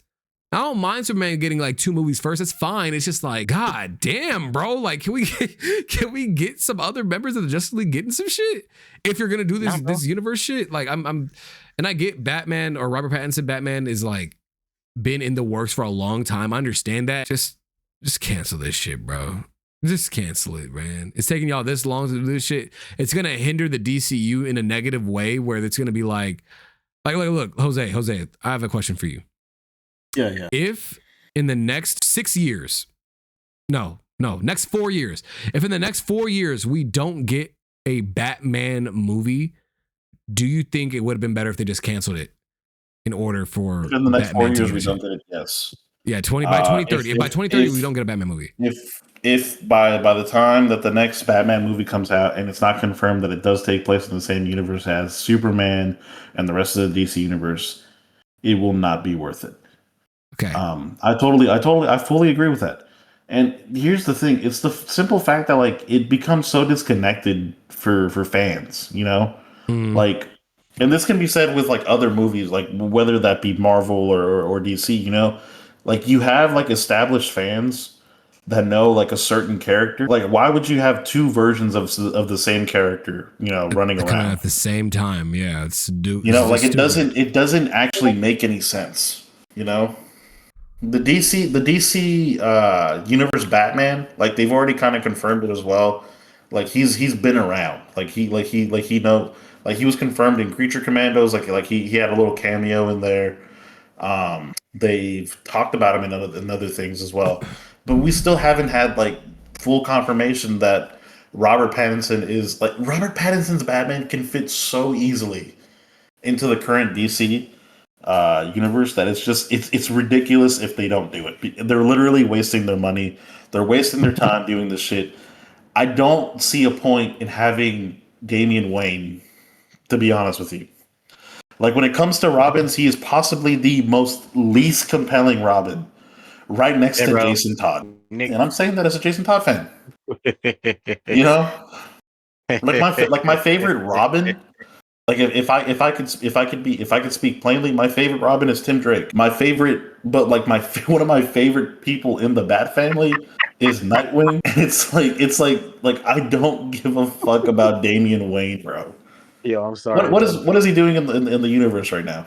You know, Nigga said Tim Yeah, Drake. one of my favorite people is Spider-Man, bro. yes, Tim Drake, the best Robin. Nigga said Drake and Drake. The best. Nigga, get out of here. Okay, I need you to list me feats of other Robins. Like I need you to give me reasons why you think other Robins are better than Tim Drake. Can we lock in? Can we lock Nightwing's ass is so much fatter than Tim Drake's, and I think that's enough. Talk about, So- yeah, we can talk about Nightwing. this. Nightwing as Nightwing is better. Nightwing is Nightwing. Okay, I'm talking in the ultimate lineup of like Robins. Hold on, wait. You're You saying know? we gotta list feats, nigga? You list feats about Tim Drake. What is he have? Tim Drake That's smart. literally sacrificed.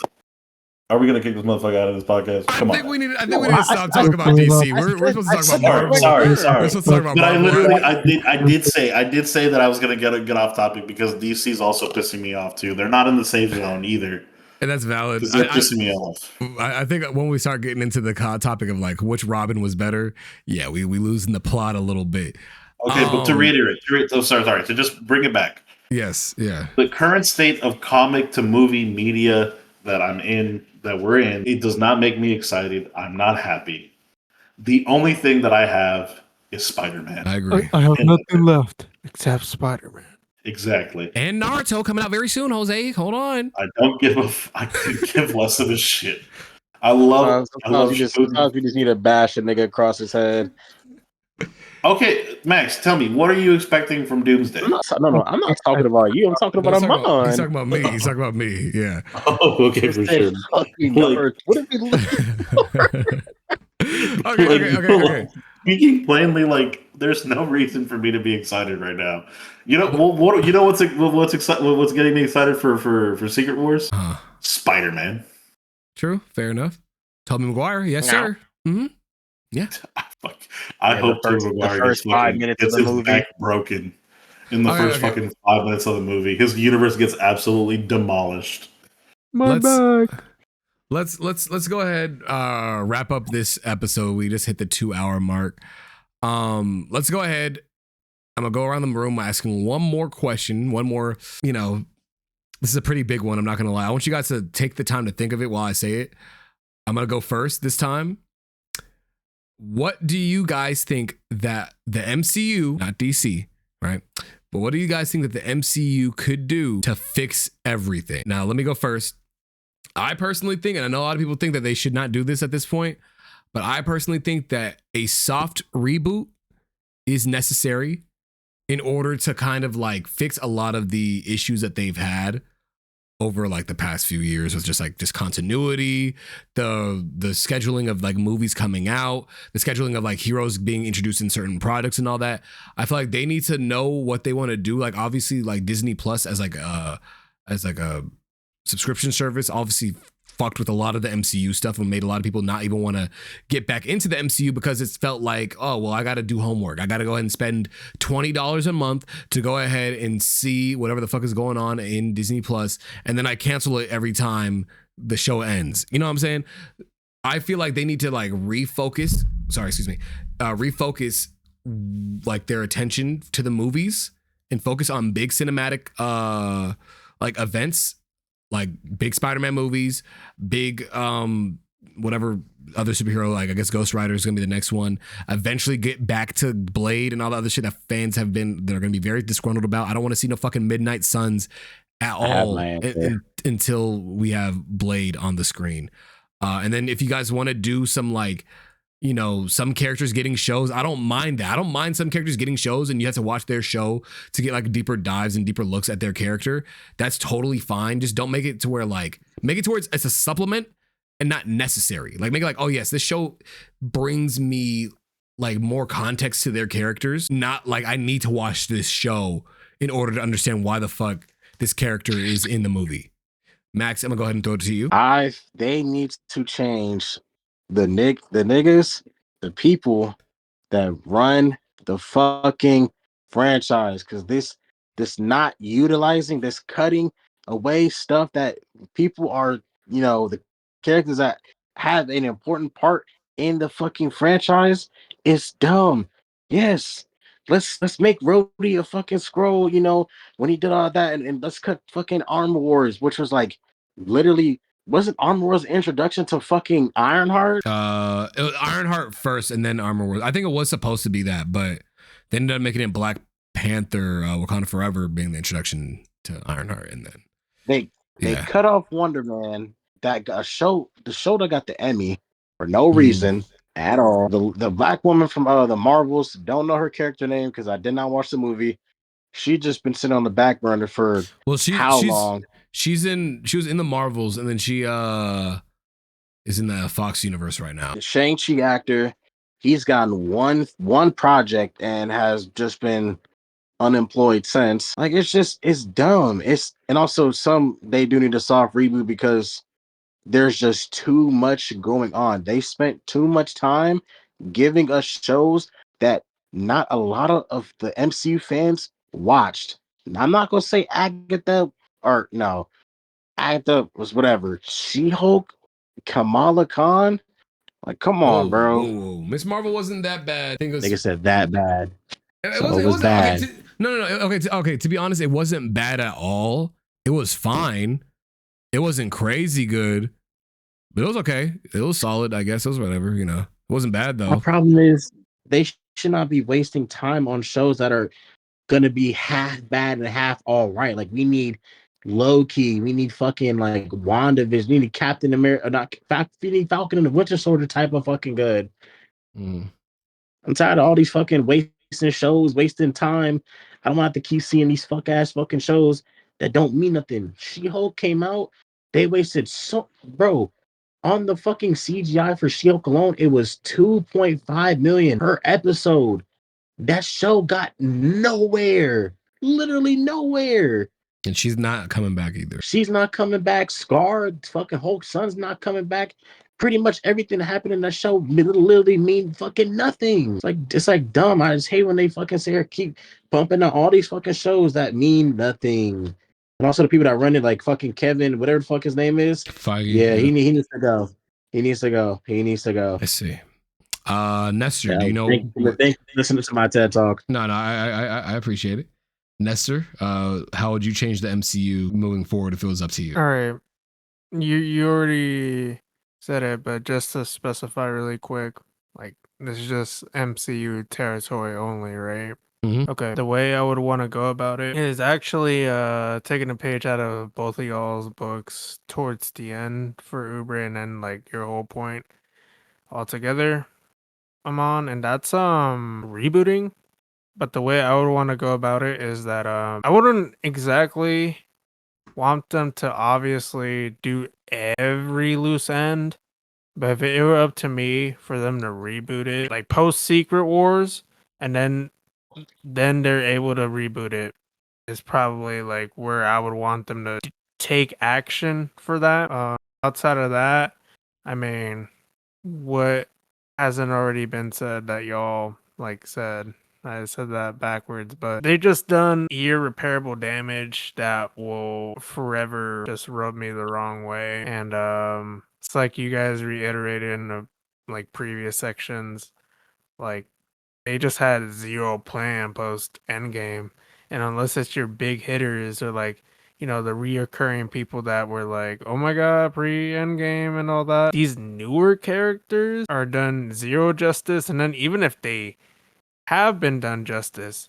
they're not doing anything else with them. They're a one pump chump. It's really frustrating. That's pretty much it.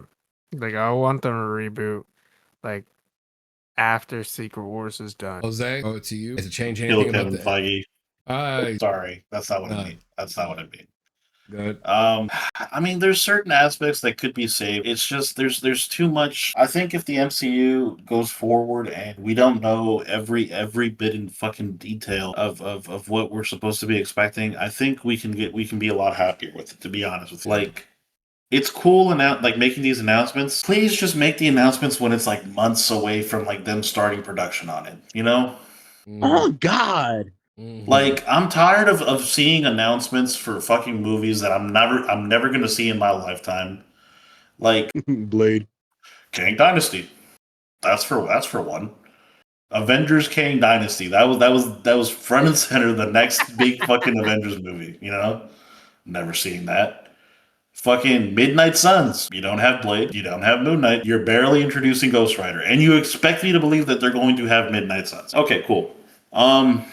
Just and now with the introduction of like them like, yep, guys, we're finally introducing the Mutant Saga. I get it. The reason behind this being an issue is because Fox still had the rights for the X-Men.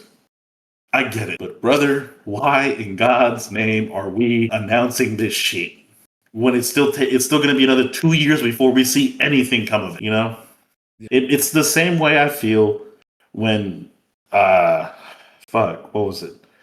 There was a game that got fucking like GTA 6 getting announced and everything. It got delayed fucking four separate fucking times, you know? The game hasn't gone gold yet. In other words, could still be delayed another couple months as well, you know? It's if they could stop doing that, I think it would benefit the MCU a lot more not fully announcing every project that hasn't been started on yet, you know? No, that's a great thing. And you know what?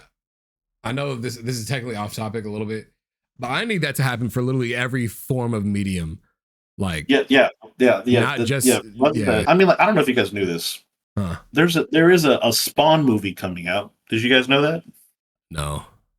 Yeah, Jamie Foxx is going to be Spawn. I feel like I've heard of this before. I don't know why. This movie was announced 6 years ago. Right. King Spawn. It was announced 6 years ago.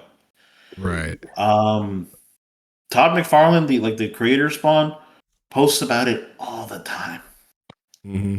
All the fucking time. He's posted about it for the past 6 years, and we haven't gotten a single fucking thing. He said, guys, we've got some great news. That's what I'm hearing. That's all I'm fucking hearing. Right? We're not like the simple fact that the MCU and the DC are both the companies, the only companies that we're gonna get like comic book media from is in essence is in all fairness just disappointing. Especially when like it's like, dude, you can't trust actors, bro. Like I'm gonna bring this back to it. Having your main fucking villain, Jonathan Majors, like having everything hinge on him, and then him fucking up in the worst way possible.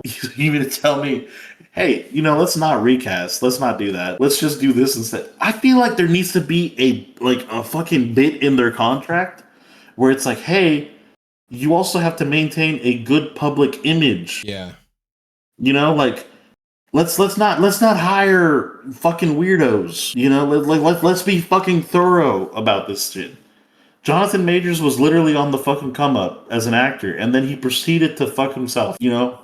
And it's just like, oh my god, bro. I'm just thinking about it. Just like I'm excited for the next next potential step that Spider-Man's gonna have. Right. I'm excited for that. What I'm not excited for is the simple fact that we're going to see Spider-Man in another movie with another director at the helm.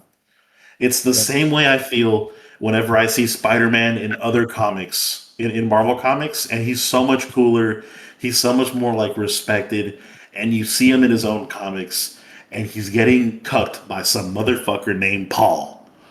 It's untrue. They shouted out Zeb Wells in the credits. I don't know if you saw that. Zeb Wells can fucking... don't even get me started on Zeb Wells, bro.